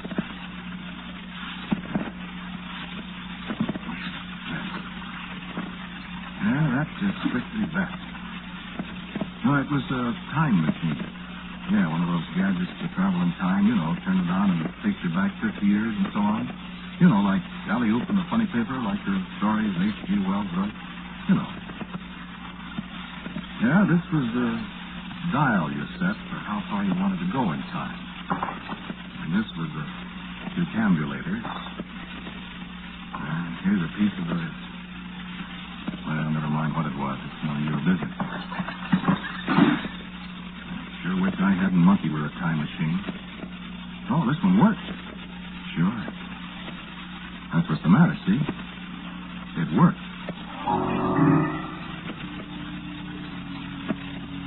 Well, I don't want any part of time machines, not after what happened to me with this one. You can make one for yourself if you want to, and if you can, but you're not going to get any help from me. Oh, they can be made all right. Me, I'm just a bumble-fingered mechanic out of a garage, and I made one. But I'll give you my first and last piece of advice, Buster. Don't you do it. I saved up my dough and working around a garage. I could climb onto a gadget here and there that Cliff Oswald doesn't know about. I had a lathe there and some other machinery, and I did the rough hand work there. Then when I quit and rented this old busted-down farmhouse out here on Cemetery Road, I bought some more machinery, see, some stuff for precision work and some stock. A piece of iridium from that fountain pen factory in Fort Madison, Iowa. 2 or 3 polystyrene plastics that they made for me in Parlin, New Jersey. Special crown glass prisms I had made here in town. And some other stuff. And quite a lot of other stuff. And try and find out what it was. You know, you'd be surprised how easy it is to drop out of sight in a small town. This place here is way out in the sticks past the cemetery, off on a side road that nobody's used for 20, 30 years. And I'd done all my shopping in Peoria instead of here in Pekin. And I never went downtown for anything. So, nobody knew I was here. It was just that easy. I put in nearly 4 years, like I said. And then, all of a sudden, the doggone thing worked. I was just sitting here, and I turned it on, see? Just like that, it was raining. Well, the sun was shining bright when I turned it on, and for a minute I couldn't figure it out. And then I remembered it rained the day before, and by golly, it was the day before, right then. How do you like that? Well, I stayed in yesterday for 10 minutes, and then 6, we came back, and the rain stopped, and the sun was shining again. It wasn't even damp outside. Well, I'm not going into a lot of details that you wouldn't understand if I told them to you, but the net of the thing was I decided I'd really try it. But really. And that's the story. Now, supposing you intended to take a trip back 50 years in time, how'd you prepare for it? Well, I'll tell you what I did. First, I studied an old history of Caswell County, paying particular attention to 1897, 50 years ago. So as I wouldn't make any more bobbles than necessary. I picked out a place on a map where there wasn't any trees in 1897. I didn't want to find myself hanging from somebody's apple tree when the thing stopped. Then I bought my equipment. I got me a revolver, a camera, and a flashlight. Then some aspirin, and that was all fixed.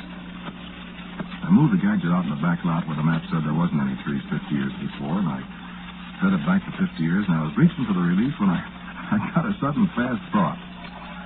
There I was, dressed in a double-breasted gray suit with white stripes and a blue sports shirt and a pair of brown and white shoes. It was the shoes, I guess. I looked down on them, and I said, holy Moses, would I be a number in 1897 in this outfit? They'd throw me in the can before I could say howdy. Imagine. So I disconnected the machine from my wrist and put it back in the house and jumped in the car and beat it for Peoria in a theatrical costume house. Well, they thought I was nuts. But I got the rig I was looking for. How do you like it? This here brown derby's a dinger, ain't it? Even with a dent in it. And get a load of the shoes. Button. Hey, you know what? There ain't any place where you can buy a button. Well, anyway, you want to hear the story. I got the machine out again and set it, and I took a long breath, and I said, well, kid, hold your hat. Here we go. And I pressed the button.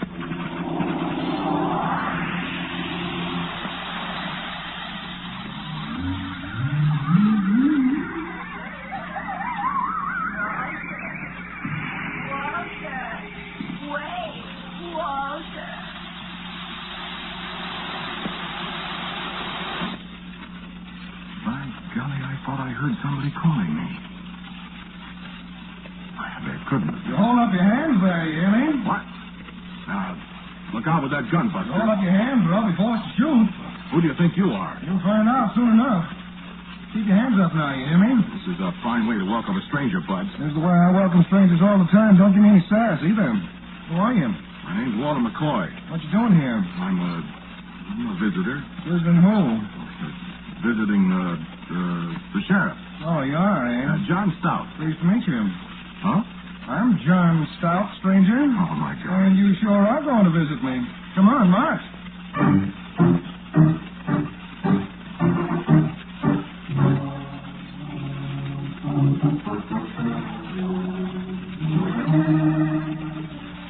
You see? Smart guy, me. I told you I studied that history of Caswell County till my head hurt. The only name I could think of when this guy popped up from behind the hedge was the sheriff. Well, John Stout marched me over to a horse and buggy, and he buttoned me to a stanchion with the biggest pair of rusty handcuffs I ever saw and said, "Get out, Queenie." And away we went to the jailhouse. And my time machine lying on the ground out there 2 miles from where I was looking out of an iron-barred window. And it was all set to come back to 1947 in just 24 hours, whether I was there or not. How do you like that?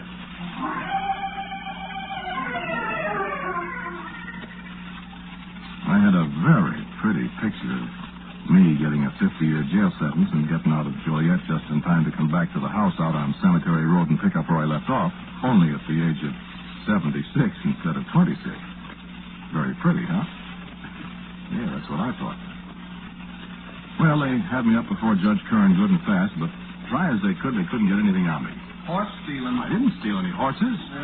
Lurking and lying in wait. Well, I was just standing there. Disturbing the peace? I didn't say a word. Disorderly conduct. Well, I said to myself, I'll buy that. It can't be a jail sentence for disorderly conduct. And I've got $300 or $400 in my pocket, and I can afford the fine, but I've got to get out of here. So I paid off $10 in costs. $11.96. Sure.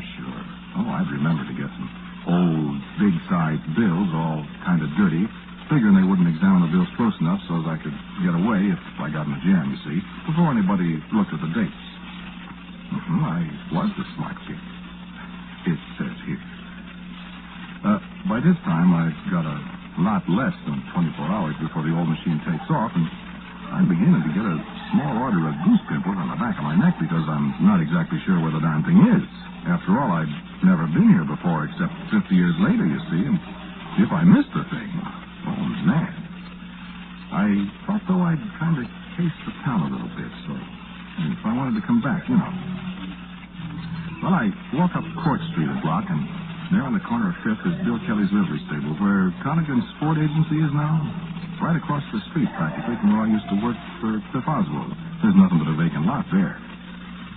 So I go into the stable and hire me a rig. Get me, hire a rig. And pay in advance, and I take off. You ever drive a horse and buggy? Man, I was all over the lot. But I got out there after a fashion. How far I thought I'd left the machine. So I tied the horse to a tree. Somebody'd come and get him, I figured, and he could eat grass. That is, if horses eat grass. And I started looking.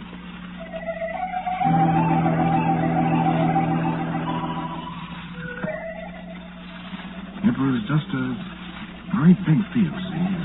No landmarks of any kind. I got more and more panicky because that old clock was going round and round and round. And then I saw a hole in the ground, a big hole, dirt piled up around it, and out of the corner of my mind, I sort of remembered seeing it when I landed, when Stout grabbed me, and all of a sudden I had it. This old house I worked in was about 50 years old, and by golly, this was the foundation for it that somebody was digging. Oh, sure, I found the machine easy then, south of the excavation, about 50 yards, lying there ticking away as if nothing had happened. Oh, boy, I said. Oh, boy. I practically kissed the thing. And then I jumped about 6 feet in the air. What are you doing on our land, young man? Wow, there was the most beautiful girl in the world. Just the most beautiful girl I'd ever seen. Red hair, no makeup, man. And I tell you, she looked beautiful even in an 1897 outfit. A brown dress down to her ankles and a white shirtwaist with big red polka dots on it. And a hat that looked like a dog's dinner. And she looked wonderful. And she pointed those big blue eyes at me, and she said again, What are you doing on our land? And when I could get my breath, I said, Who are you, lady? My father and I merely happen to be the owners of this land, that's all. Well, well, lady, I'm sorry. You're trespassing. Oh, I'm sorry. I used to live there in that house you're going to build. What? I'm going to live in, my name is Walter McCoy. Well, I thank you to get off our land, Mr. Walter McCoy. Yeah, sure. Sure, I'll get off. Right away. Yes, ma'am. Well, go on. Well, lady, what's your name? Carrie McKinstry. Miss Carrie McKinstry, so there. Carrie McKinstry. Gee. Sir? We're both Macs, Carrie. How dare you? What? A gentleman would address me as Miss McKinstry, sir. Sir. Well, I'll be darned. I don't understand you. I said, look, we're both Macs, see? Maybe you're Irish, too. Are you Irish? Irish descent. So are we. Well, what do you know? About what? Hello, Irish. Sir? You're fresh. You're beautiful. Take care, sir. Hey, do people really talk like that? What people? Do you live around here? On Analyzer Street, down near the firehouse. Well, what you doing out here? You ask an awful lot of questions. Well, I'm interested. You're a masher. What? A masher. Don't you try to mash me. My gosh, Miss McKinstry, I wouldn't hurt you. You certainly talk strangely, Mr. McCall. Well, I come from a long way from here, see. Are you a drummer? No, I used to play a little piano when I was a kid. I mean a traveling man. Well, yes. Yes, you might say I'm a traveling man. Yes, I guess I am. What are you doing here? traveling, I guess. Well, then, you travel. Listen, Mr. Carrier, I have to wait a while. Why? Well, What's that machine thing there? it's a gadget. Oh. Look, I have to wait a little while, Barry. Let's you and me sit down and talk for a minute, will you? I'm not in the habit of talking to persons I don't know, Mr. McCoy. You know me. You just call me by name. Barry? Right. Well, what would we talk about? Let's talk about the future.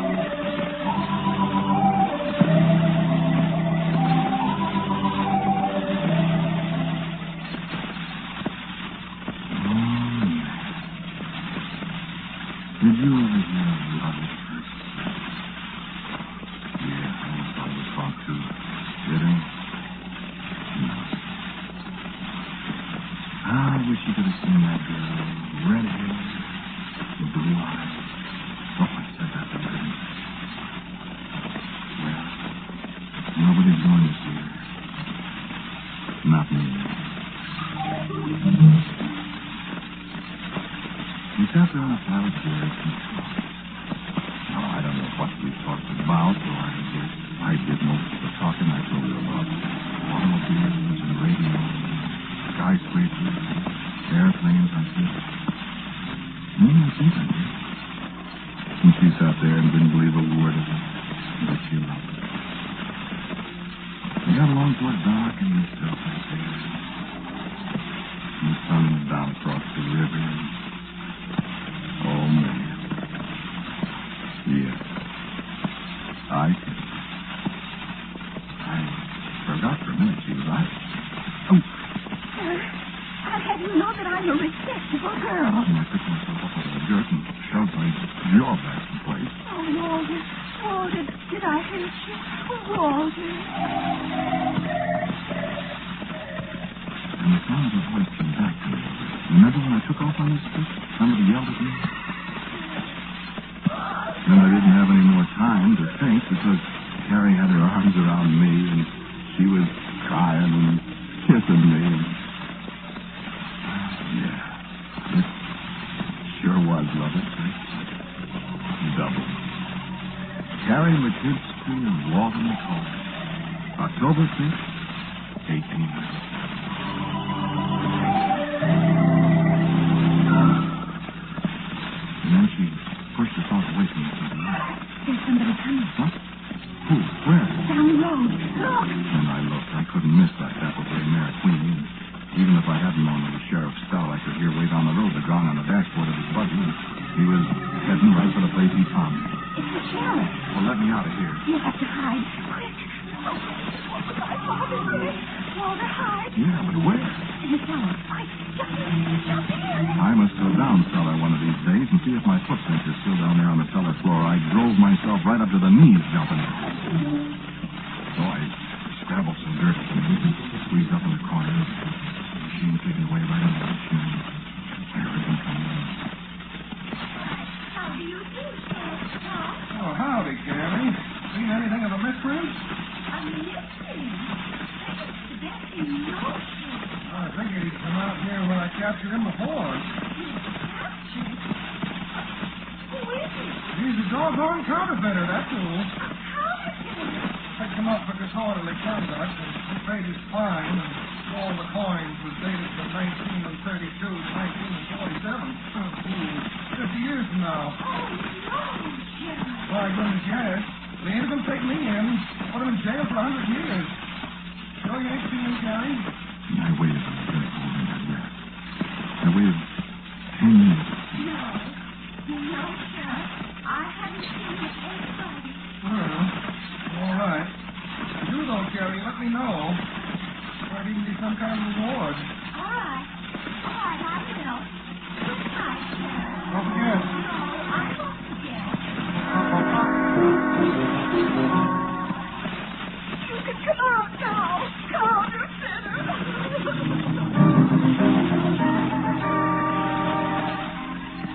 Did I say she had red hair? brother, I've been chewed out by angels. But Carrie, she threw the book at me. And all the time crying, that was life. Well, finally, when she slowed down, I started to talk. I think I was in love with her. That was day before yesterday. That was this years ago. So I confessed. I told her all about the machine and how I had to go back to every week and they sucked me. Oh, she didn't believe me at first. After a while, I guess I convinced her. I know I convinced her. And I told her I was in love with her. And the moon was coming. She told me she thought she was in love with me. She knew she was in love. There's a fix to being in love. What? You can't stay here, Walter. I guess not, but... Walter, I still love you. I'm a shameless woman, but I love you.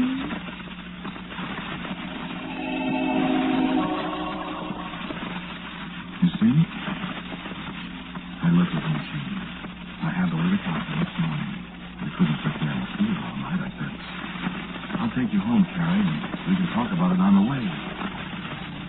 So she said, all right, and we climbed into the buggy and started back to town. You know, you can say what you want to about this world we got today, but you've never been riding along an unpaved road with a hedge fence along one side and big elm trees lining the other side, and a raft rolled over your knees, and the big round harvest moon shining down above the hills up towards Glenmore Street, and lonesome little lights from terrace and yard shining out of windows off in the distance, and the girl inside. That was a pretty good year they had for kids. Pretty good years. I wish we could now. Yes, I should have stayed. But I didn't. Well, we got to the house. There wasn't anybody home. I thought it was a railroad man. He was out on the run somewhere, in Decatur or Springfield or Bloomington somewhere. We went to the house. I'd seen a picture. She lit a kerosene lamp, and there it was. Brother, I should have stayed. Rag carpet on the floor, a pump at the kitchen sink that went ee-wah, ee-wah, when she pumped the water for the coffee. You know, there wasn't a pin in the kitchen cupboard. Yeah, I should have stayed. Well, we were having a little supper and talking, you know, low voice, eating pork chops and applesauce, and there was an apple pie on the table, coffee, and, well, believe it or not, in a mustache cup. It was awful nice. And there was a knock on the door. Who's there? And the door opened. A great big tall woman walked in. She jumped when she saw me. Oh, well, excuse me. Why, please, Mrs. Stout.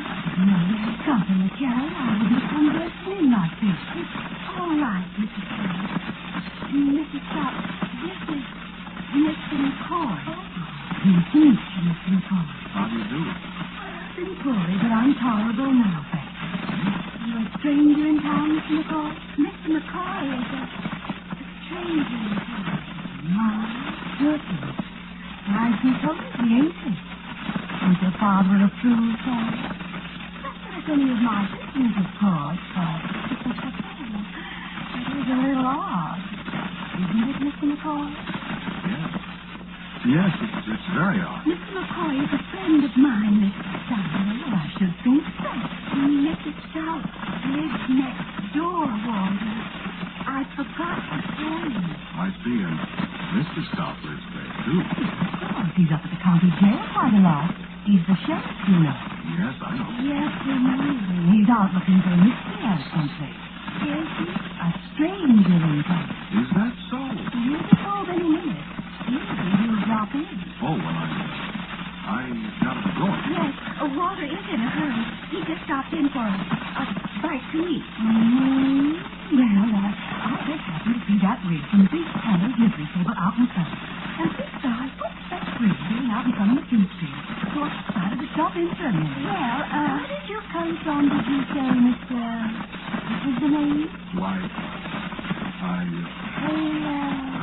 McCoy.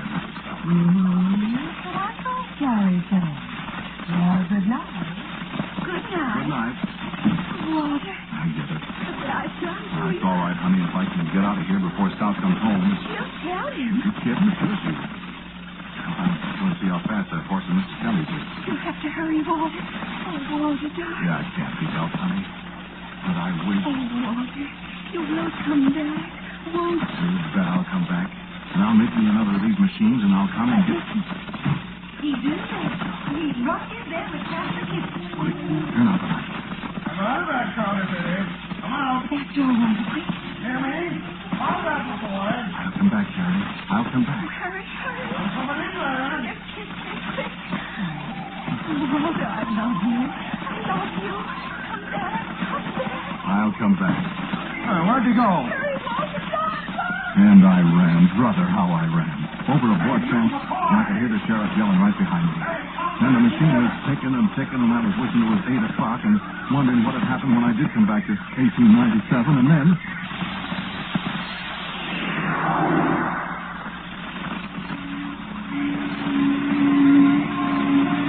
And I was dodging an automobile in a street in Pekin, Illinois in 1947. Yeah. And the machine was set for 8 o'clock, and it was 8 o'clock, only 12 hours earlier than last week. So I walked on out here. I kept wondering what happened to Sheriff Stout when I disappeared. What happened to Bill Kelly's horse and buggy? And what happened to Harry McKinson? Well, I came in the house. I turned on the light. I didn't see anybody at first, but I heard her voice.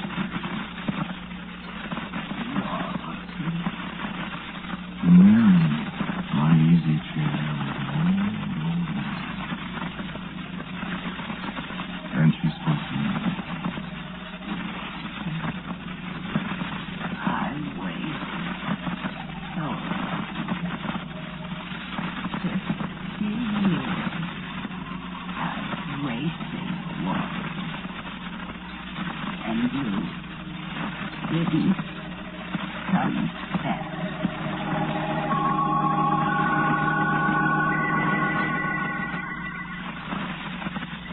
When I came to, there wasn't anybody in the house but me. Just me and the time machine. I told you this place of mine is close to the cemetery road. There's a funeral going by me right now. No, I don't mean that. It's an old lady, 74 years old, who waited and waited and waited for a sweetheart that never came back. So there's no use for the time machine anymore. She said I never came back. And she knew.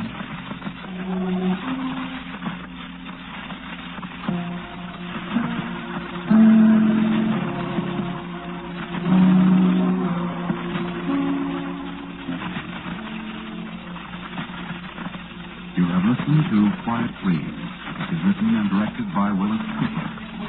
The man who spoke to you was Ernest Chappell. And Nancy Sheridan played Carrie. Sheriff Stout was Donald Briggs, and Catherine Meskill was Mrs. Stout. The music for Quiet Please is composed and played, as usual, by our good friend Gene Clason. Now, for a word about next week's Quiet Please, here is our writer-director, Willis Cooper.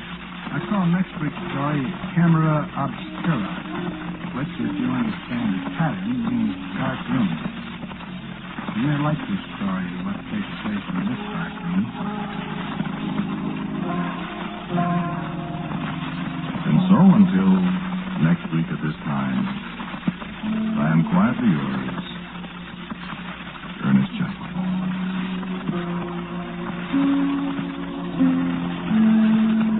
Quiet Please comes to you from New York. This is the Mutual Broadcasting System. Quiet, please.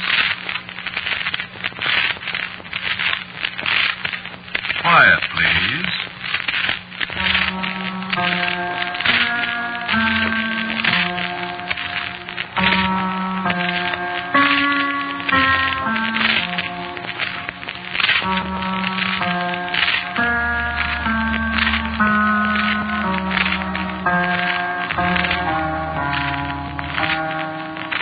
Broadcasting System presents Quiet Please, which is written and directed by Willis Cooper and features Ernest Chappell. Quiet Please for tonight is called Camera Obscura.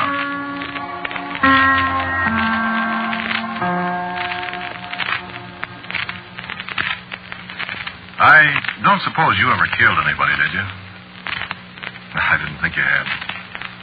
Funny, though, you can't tell, you know. Murderers very seldom look like murderers, and there's lots more of them around. You have any idea? I know a fellow, a little squinched up, wheezing gizmo. He's a carpenter, lives on Berenda Street down in L.A. Murdered his wife's brother in 1928, and nobody ever had the faintest idea, except the wife's brother. And the guy's doing fine. He thinks he's got away with it. Well, he'll find out. Like that woman in Alameda that killed her husband with that stuff you can buy in any drugstore and never have a clerk raise an eyebrow at you? No, there's no such thing as getting away with murder, friend. Believe me. And for my money, walking up the 13 steps and standing on a trap door with 9 turns of a hangman's knot rubbing against your left ear, or sitting in a chair smelling burnt almonds with a lot of scared faces staring at you through a little window, or even the hot squat itself. Believe me, any of those legit ways of paying off for murder is pie compared to what you're going to get if you let it ride. You're sure you never killed anybody, huh? You better be. I know. Believe me, I know. I killed Philip D. Vandervoort on September 29th, 1928. I was never arrested. I was never suspected. But, no, I'm not going to tell you how I killed him. I'm not running a school for murderers. And anyway, if you're planning on murdering somebody, you got your own ideas on how you want to do it. The only thing is, I bet you quarter when you get done listening to me, you'll change your mind. You see. The man said he was going to call my story Camera Obscura. I suppose maybe that puzzles you a little bit. Not everybody knows what a camera obscura is, but practically everybody here in Santa Monica knows. The biggest camera obscura in the world's right here, down at the foot of Santa Monica Boulevard in the little park that runs along the top of the Palisades. It's a little green building, probably 20 feet high, practically circular, maybe 20 feet in diameter. And up on the top, in a little kind of cupola, is a lens, like a camera lens, only bigger. And some kind of mirror arrangement in there with it, and there's a big round table that almost fills the building, white top on it. And the image the lens picks up is reflected down onto the table, so it's like a Technicolor movie of whatever's going on outside. There's a wheel, like a ship's steering wheel, that you turn the lens with it, turn it around so you can point it out towards the bay or up the street or anywhere. That's a cute little gizmo. Tourists have been getting a kick out of it for I don't know how many years. Ask anybody that's ever been in Santa Monica. Everybody's seen it, and an awful lot of people have been in it. That's the Camera Obscura, a harmless little green building in a park in the sunshine. And black as a murderer's heart inside. And a miniature world lying flat on a table in there. Go see it sometime. You'll get a bang out of it, too. Even if you don't see what I saw.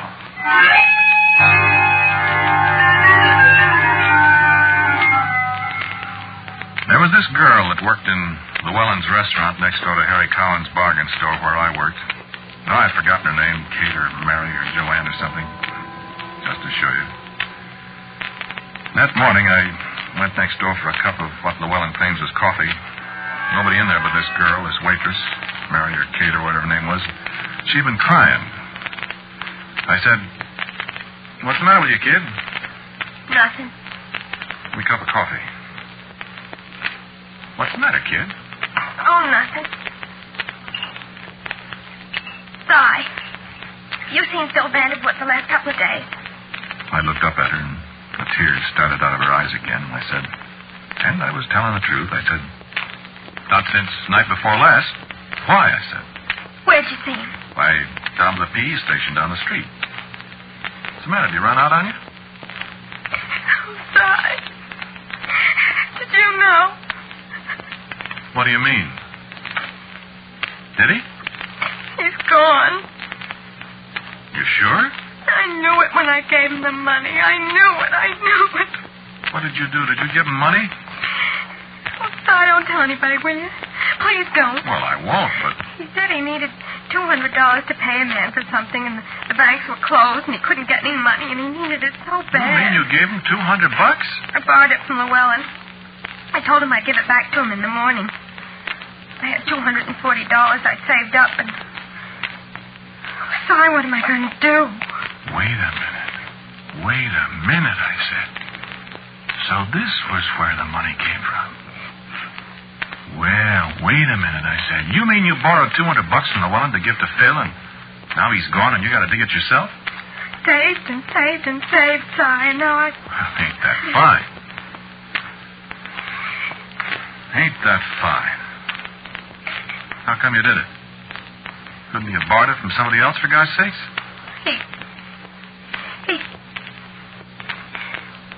We was going to get married, sorry.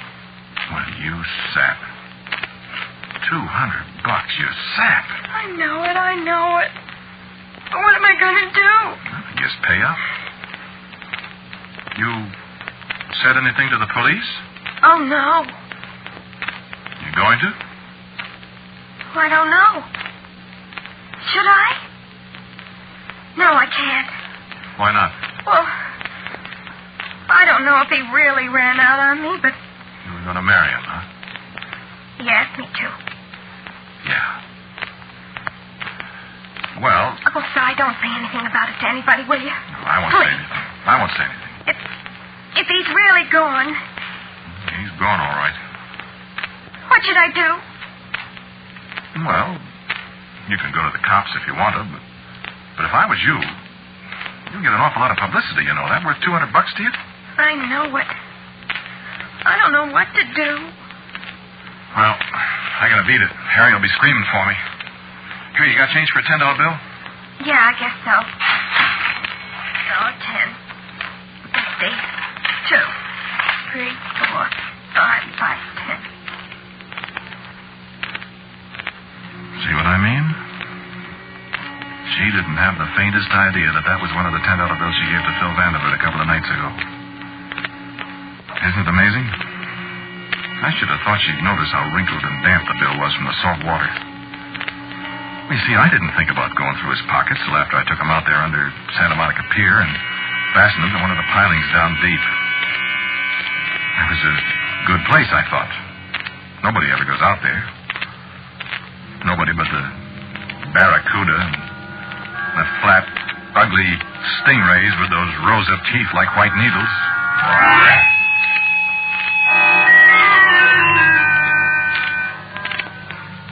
Kind of left the camera Obscura sitting out there on the Palisades all by itself, didn't we? Well, we'll get back there. I'll say we will.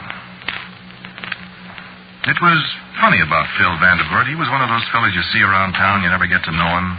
But you see him, and he's like a bus stop sign or one of the kids that sells the Outlook and the Express on the corner across the street from the California Bank. You know, he's there, and you never notice him. Never notice him when he disappears, either. It's like that in California quite a lot. So Philip D. Vanderbilt sort of faded out. And practically the only people in Santa Monica that thought about him was me and the babe in Llewellyn's restaurant. And she didn't know I thought about him at all.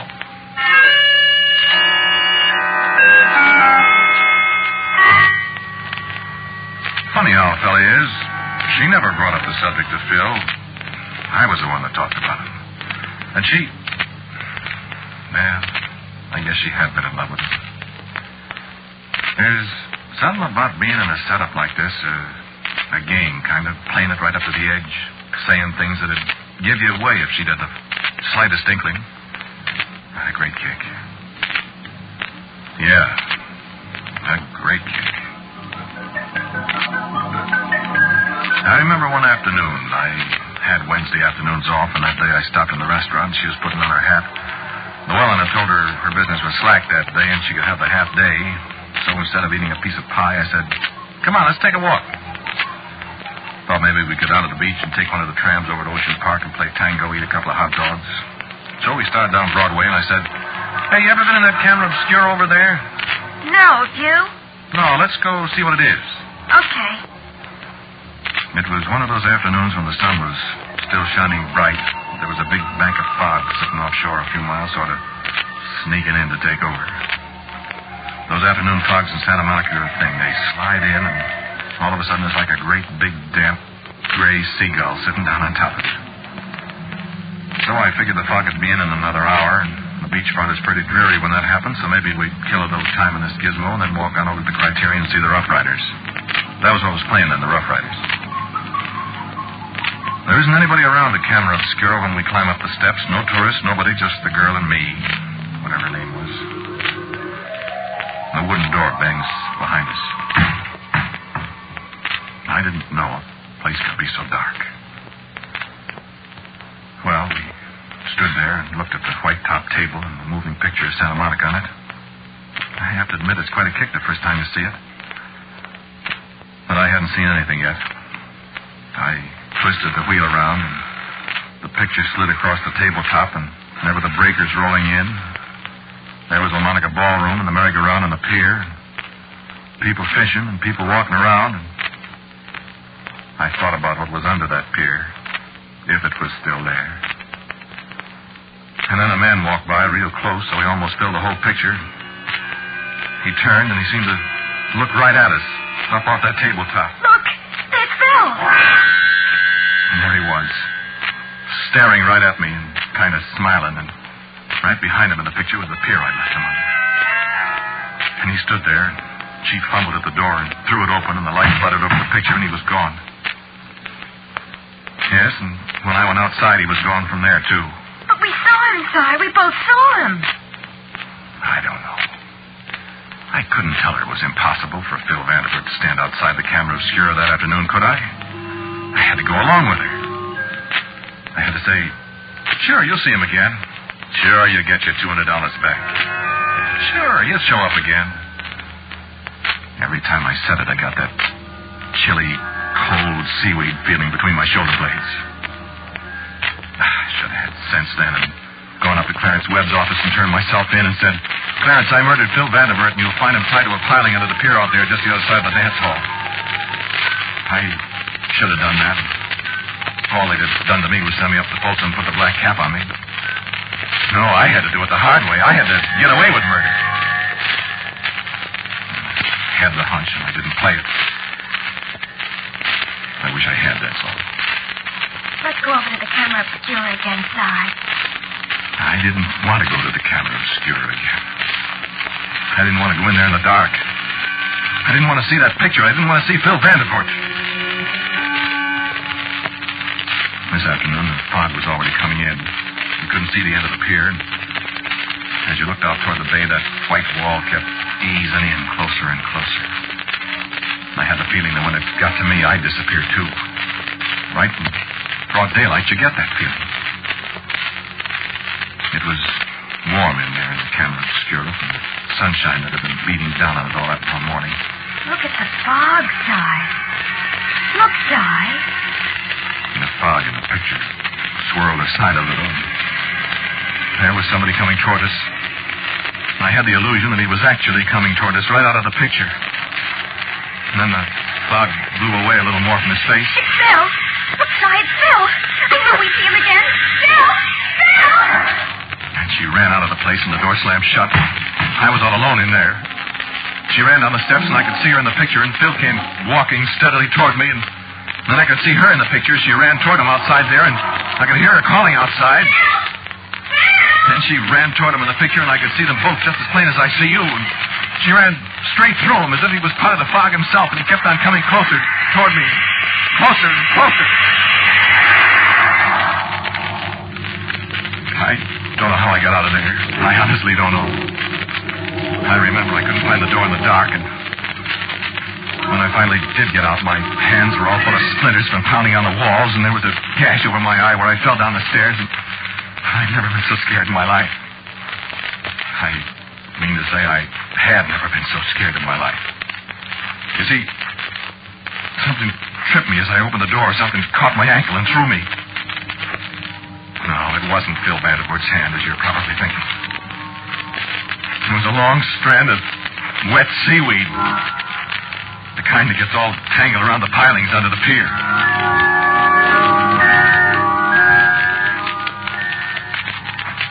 Let's go over to the camera Obscura. I said I'd never go to that place again. I will never go to that place again. I'm going anyway. If you don't want to go, I'm going. I said, don't go. Don't go. It's foolish to go to that place. There's some reason why Phil's hanging around that place, and I want to go there.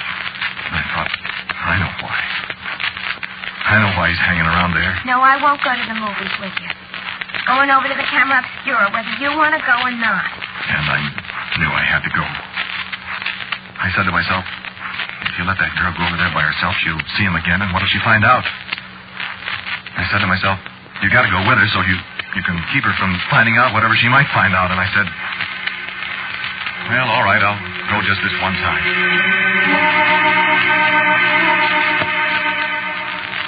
There wasn't any fog this time. It was a beautiful, bright day. There were just the two of us. Or I should say the three of us. Yeah, we saw him again. This time was the payoff as far as she was concerned. Oh, I'll tell you about it. There wasn't anything wrong with the picture as long as we had the lens aimed toward town. She turned the wheel slowly and the picture flowed past on the table. Up northward toward the Miramar Hotel, down Ocean Boulevard with the palm trees in front of the little real estate offices. And then we were looking at Broadway, and I could see Harry Cowan walk out of the store and into Llewellyn's. Then the gas station came into view, and we looked down Ocean Boulevard the other way, and then the rustic fence at the edge of the Palisades, and the spires of the dance hall on the pier swam across the board. And there was Phil leaning against a palm tree not 20 feet away, it seemed. There he is. And just as if he'd heard her, he looked up at us and grinned. He lifted his hand and beckoned. Again, I had that curious feeling that he was real. He was three-dimensional there in the picture. And she opened the door and went out. But she came right back in. Why, there's nobody there. I could have told her I knew it. There's nobody out there. There he was on the table, grinning at us. And he said something. I could see his lips move. What'd he say? I didn't hear anything. I'm going to look again. She opened the door, and Phil's lips moved again. And I could read his lips. Anybody could read that word. Try it sometime. He said, murderer. Di, I'm scared. There isn't anybody there.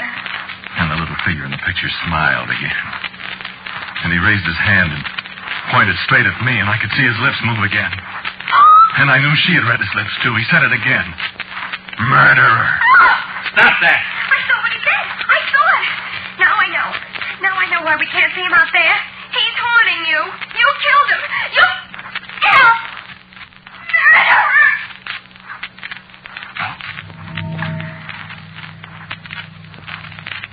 What else could I do? She knew. She'd tell. And I'd hang. So...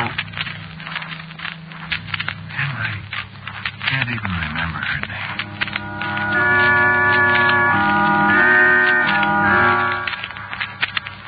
There's quite a bit of space under the table in there.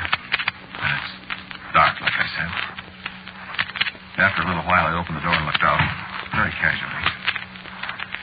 Everything seemed to be normal. I saw Bobby Clark, the motor cop, go by on his bike.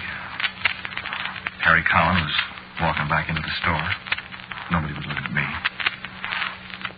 I was about to start down the stairs when a sudden thought struck me. I hadn't looked at the tabletop of the picture.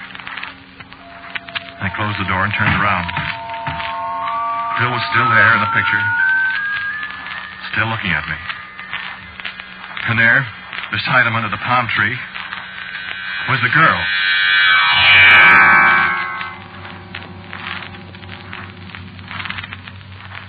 Not much left of the story now. Oh, I should have gone then and confessed. It would have been easier. But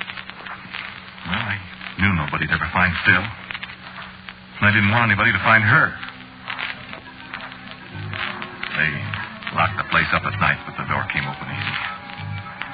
I didn't bring any light. It was 3 o'clock in the morning, and the fog was hanging from the sky like a wet velvet curtain. You couldn't see a streetlight a block away. I went in. I fumbled around under the table where I'd left her. She wasn't there. I found a paper of matches finally. She wasn't there. You think you know what terror is? Well, don't let me tell you. I stood up at last, and the night was so still I could hear the foghorn from way up toward Point Doom. The fog, as I told you, was thickest. Well, I glanced at the table. There they were, the two of them. And there wasn't any fog in the picture. I couldn't mistake them. Phil and the girl. And together they raised their hands and they beckoned to me.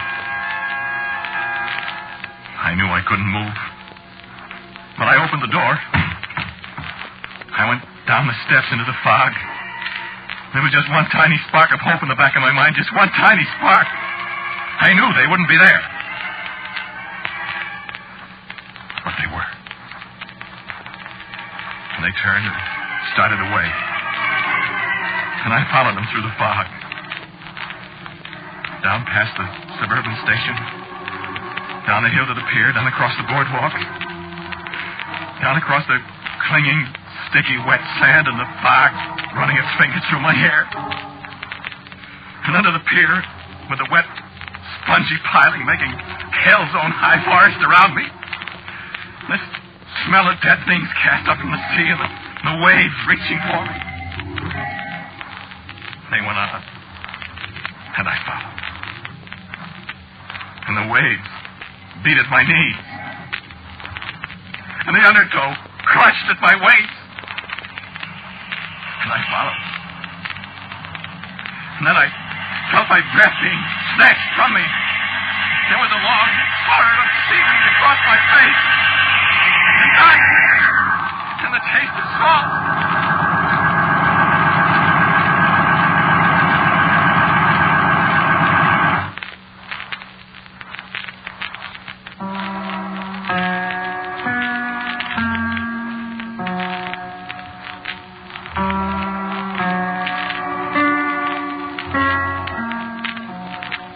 Listen to Quiet Please, which is written and directed by Willis Cooper. The man who spoke to you was Ernest Chappell. And the girl was played by Cherita Bauer. As usual, the music for Quiet Please is composed and played by Gene Perazzo. And now, for a word about next week's Quiet Please, here is our writer-director, Willis Cooper. The music of Claude Debussy was the inspiration for next week's story, which, borrowing the composer's title, I have called La Fille aux Cheveux de Laine. The girl with the flaxen hair. If you like charming ghosts, you'll probably like her. And so, until next week at the same time, I am quietly yours, Ernest Chappell. Quiet Please comes to you from New York. This is the Mutual Broadcasting System.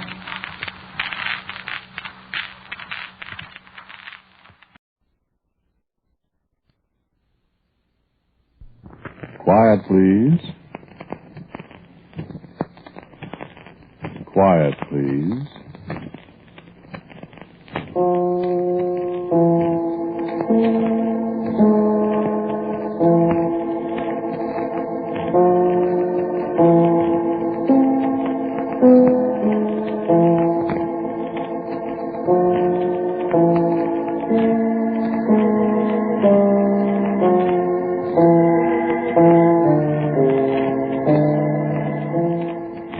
Broadcasting Company presents Quiet Please, which is written and directed by Willis Cooper and which features Ernest Chappell. Quiet Please for tonight is called The Bond.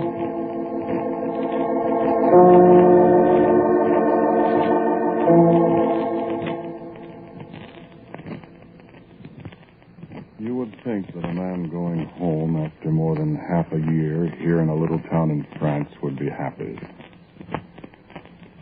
I came over here in November on one of those post-war jobs. I I've been here in Vigna Court ever since. The house here was built in 1341, and the old cemetery out near the abandoned airfield can tell you how many generations of Rocheforts have lived and died here. It was, of course, the oddest kind of coincidence that I, Andrew Pierre Etienne Rochefort, whose family had been American since the days of Lafayette, should return to his ancestral home. I am the first Rochefort who has stepped inside this house since the First World War, when Colonel Paul Marie Rochefort died at Chemin des Dames. Madame Simone, who owns the house now, has been a most satisfactory doyenne to me and to Ahmed Ali ibn Musa, my Algerian assistant, even if she does have difficulty comprehending my French, and I hers. I have succeeded in having the ancient piano tuned. There's an American cook here in town who was a piano tuner in civilian life. And Ahmed Ali and I have spent some pleasant evenings, alternately at the piano and in long and complicated discussions of Christian and Mohammedan theology. Ahmed shares with me an inordinate admiration for the works of Ravel, and in particular the one called Pavane pour une enfant défunte, Pavane for a dead princess. You remember?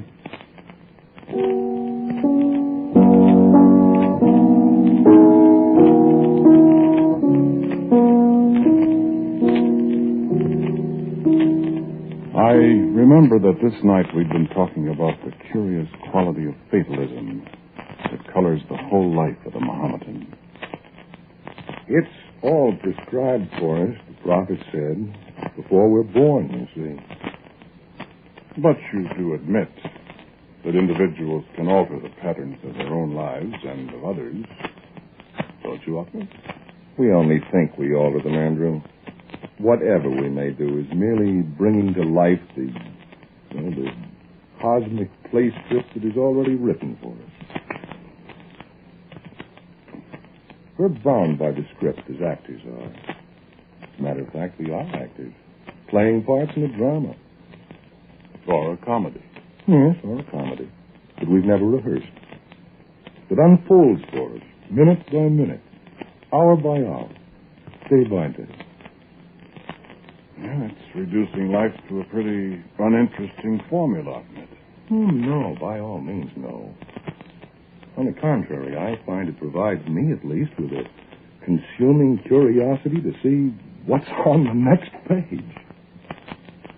Well,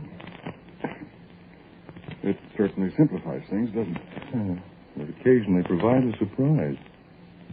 Such as the fact that I'm not going to play the Pavane again for you tonight. What is written is written. In that case, I'll just cross up the prophet and play it for you then.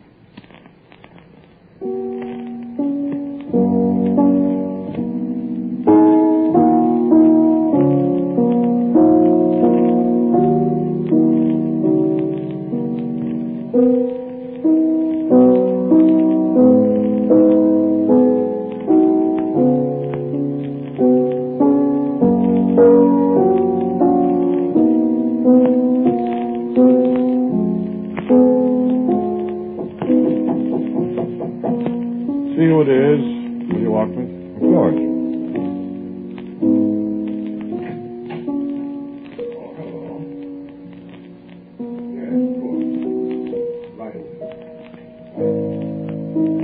Sorry, Andrew. What's the matter? Well, it seems the old gentleman is in some kind of trouble and needs me again. Can't he get through one evening without calling for help? I'm sorry. I'll really have to go, you know. Well, all right. See you in the morning, then. Right. Good night. Ahmed. Yeah? Was that written too? Turn out the lights, will you, Ahmed? Thanks. Right.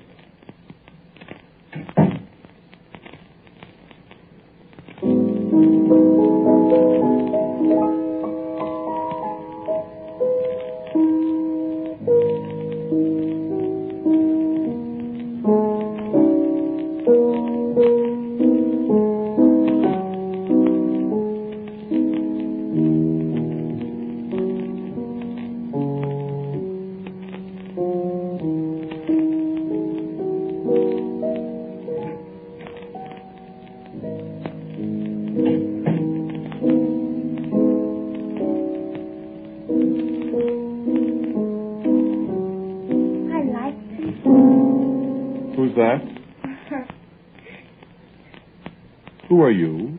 What? The sweetheart princess. What? I am the princess. Now, wait a minute. I'm sorry. I heard you playing my song. And I wanted to see you. You played very nicely. Well, thank you. Where are you? I can't see you. I'm right here. I can see you. I'll turn on the light. Oh, no. What? Well, why not? Well, if you turn on the light, I'd have to go away. Go away? Go home, you mean? It isn't exactly home. It's where I'm staying. Did you run away from your mother? No. I don't have any mother. Oh. Could you play some more? Why? What would you like to hear? My song, please. The one I was playing?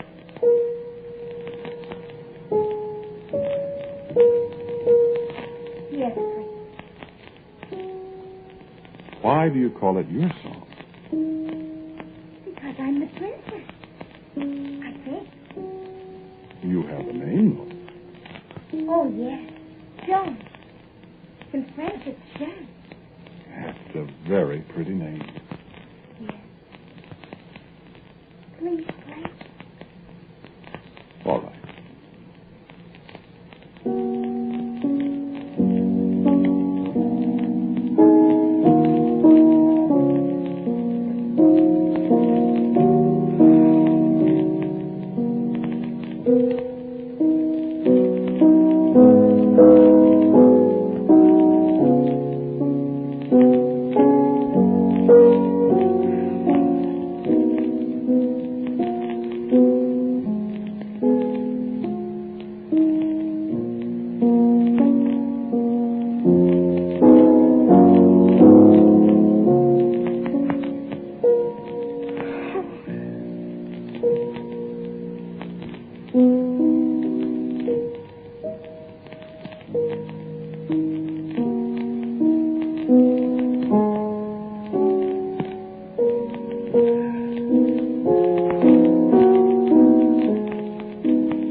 There now.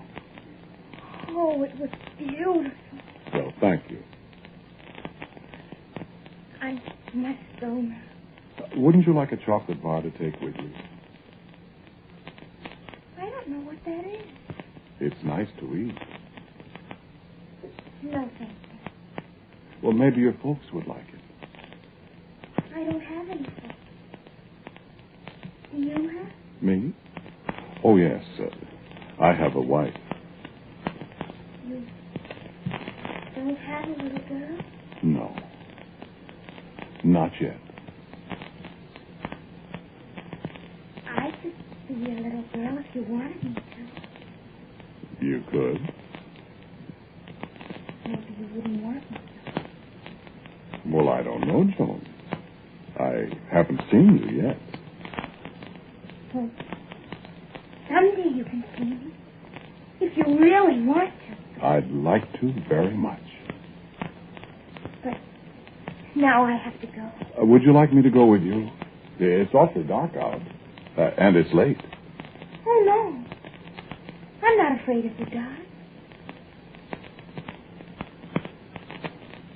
I will kiss you now. In the dark, I felt the touch of the child's lips on my forehead. And I was conscious of a sweetness and a sadness that was almost a physical blow. And she spoke again in the darkness. Well, what? I called to her. Joan, wait. Wait, child. Play my song some other night and I'll come back. And then the door closed, and I was alone. I sat for a long time in the dark, thinking of what the war had done to so many thousands of children. Nameless, homeless, hopeless. And it was a long time before I began suddenly to wonder. This little girl, this little princess spoke English. Where did she learn that? And where did she learn the name of the song? Why was she afraid of the light? And I smiled to myself as I thought vaguely of the little girl ghost. But my dreams when I'd gone to bed in the dark were of a little girl who skipped by my side and called me father, but who faded into nothingness when I reached for her hand.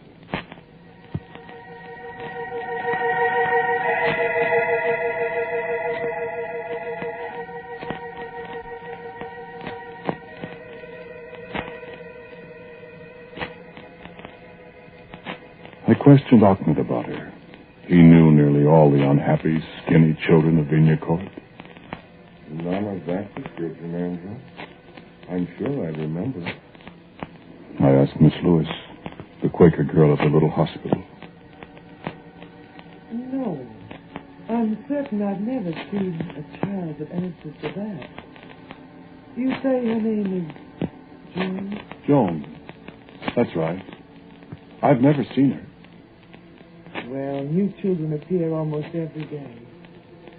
I'll watch for her, Andrew.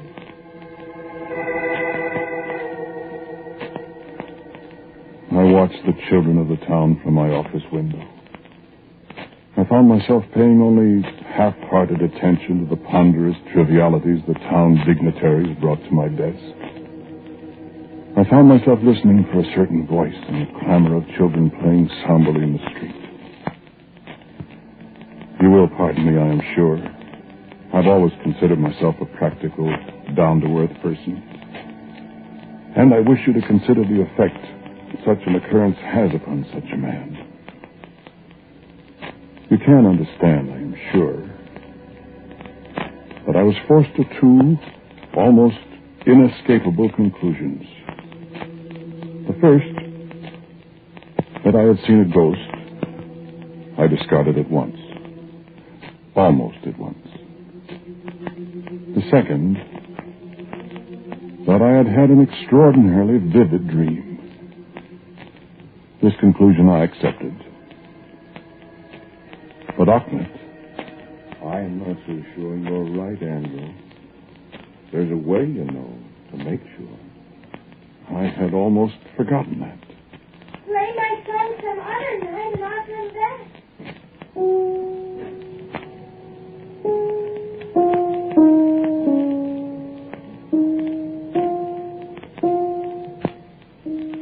It wasn't merely curiosity. Something about this sweet, childish voice had aroused sentiments in me that I didn't know I possessed. Margaret and I have been married 7 years. We had resigned ourselves to the fact that we should probably always be childless. But Joan, the homeless, fatherless, motherless waif who had come to me in the darkness, might she not be the child Margaret and I wished we could have? I determined to try to bring her back. Yes, I admit I felt foolish as I sat down in the dark at the piano. And I placed my flashlight beside the keyboard. I was to regret that. It was very dark and very quiet as I began.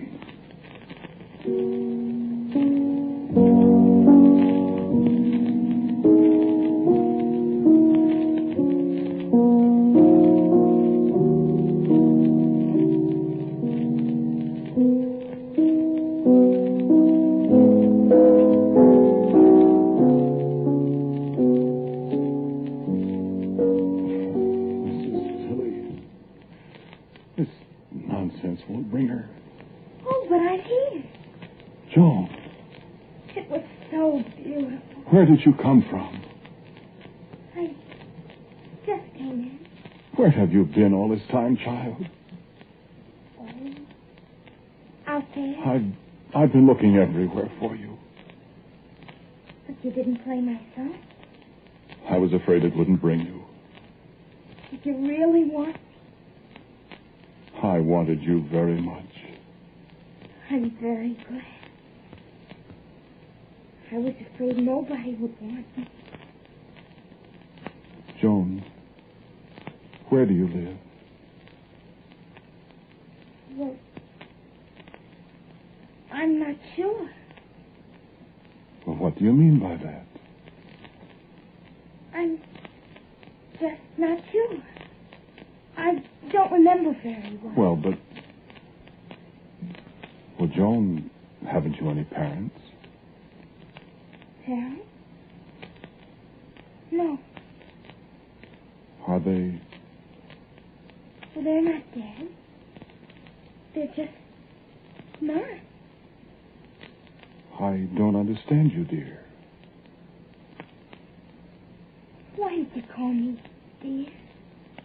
Well,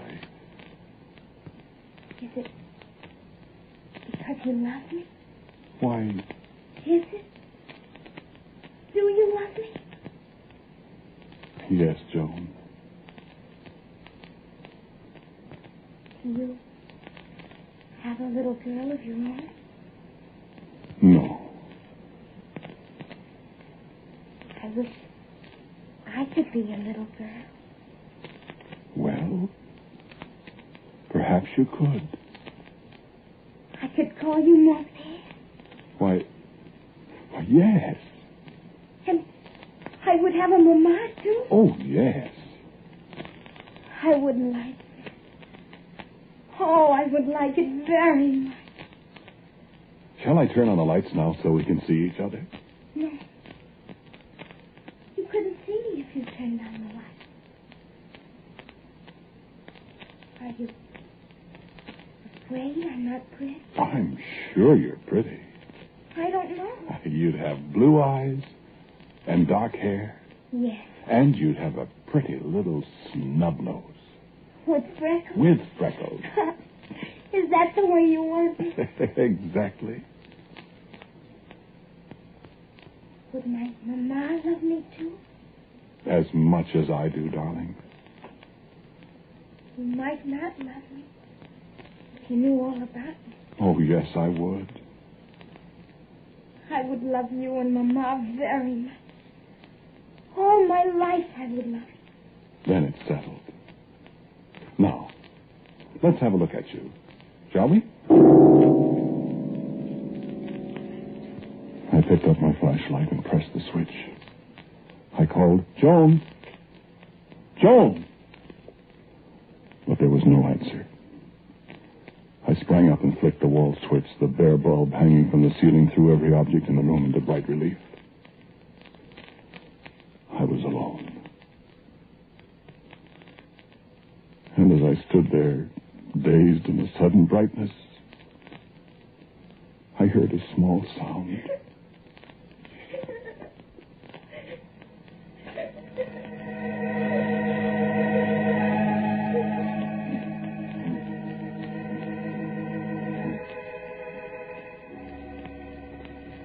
I need not tell you of the bitterness in my heart when I realized what I had done.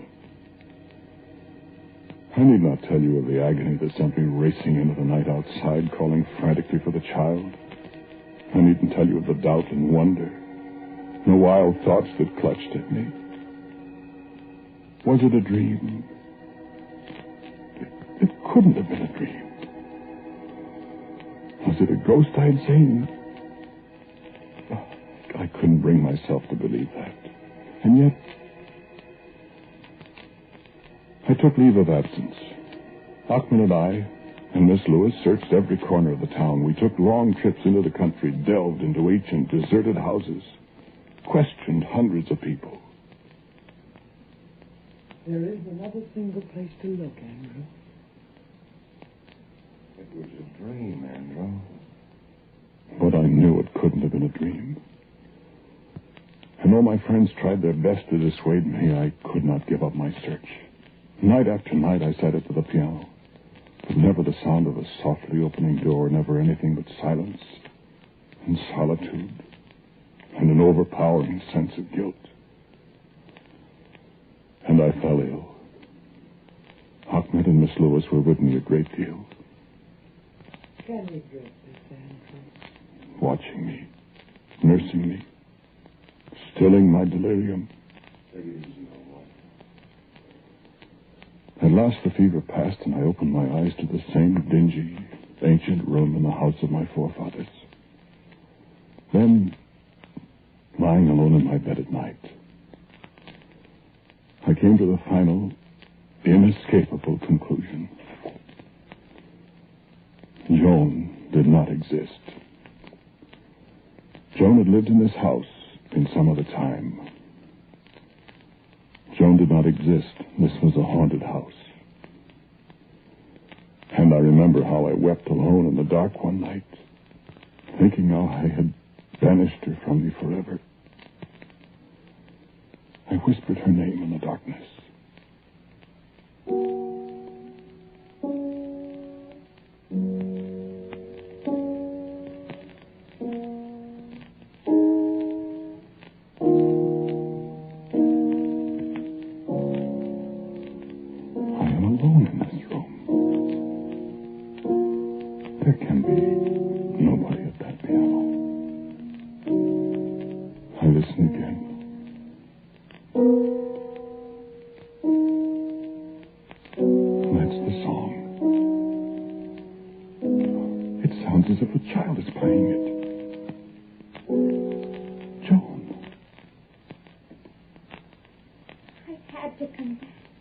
Joan.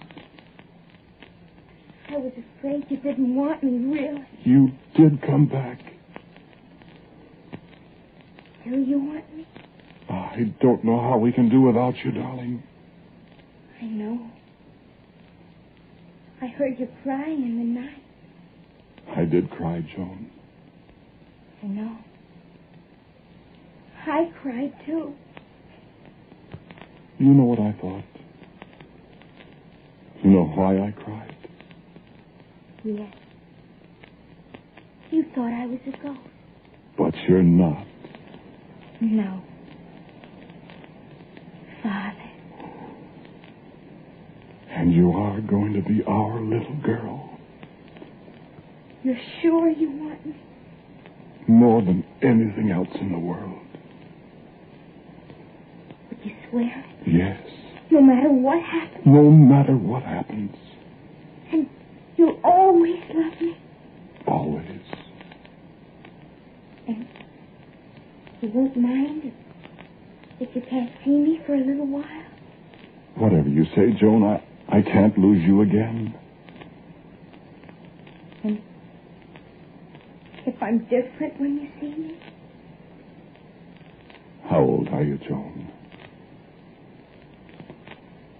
Why, I'm not old at all. You're... I don't understand you. Of course you're not old. No, I don't mean that.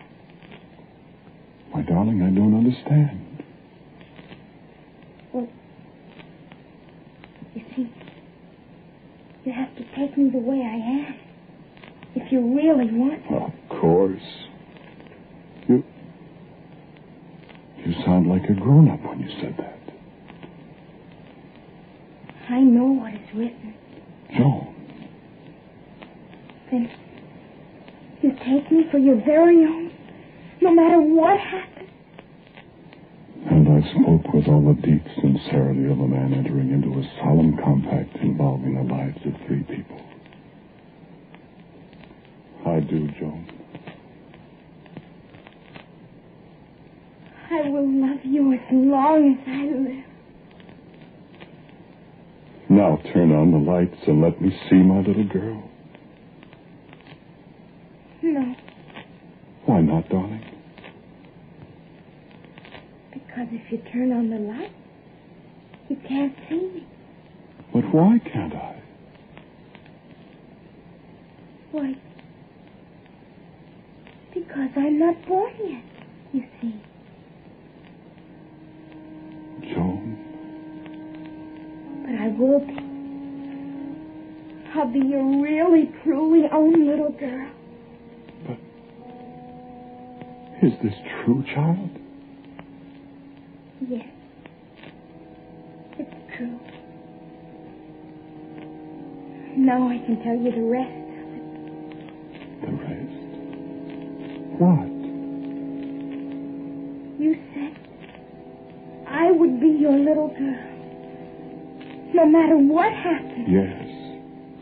I meant it. You have to mean it. You said it. I couldn't tell you before. Tell me what? Darling, what?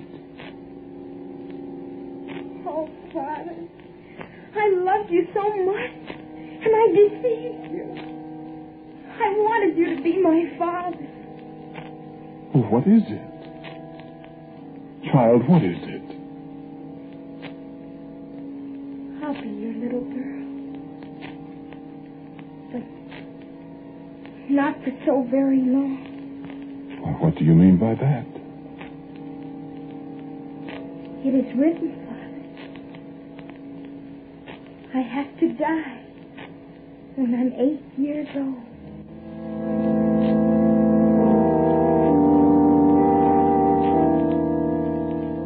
And it was the next morning that Ahmed brought me the cablegram from Margaret.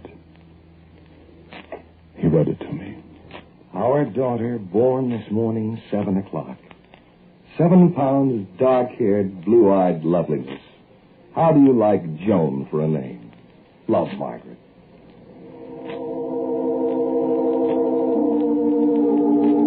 You would think that a man going home after 8 months in a little town in France would be a happy man. Going home to see a newborn daughter. You think so? Wouldn't you?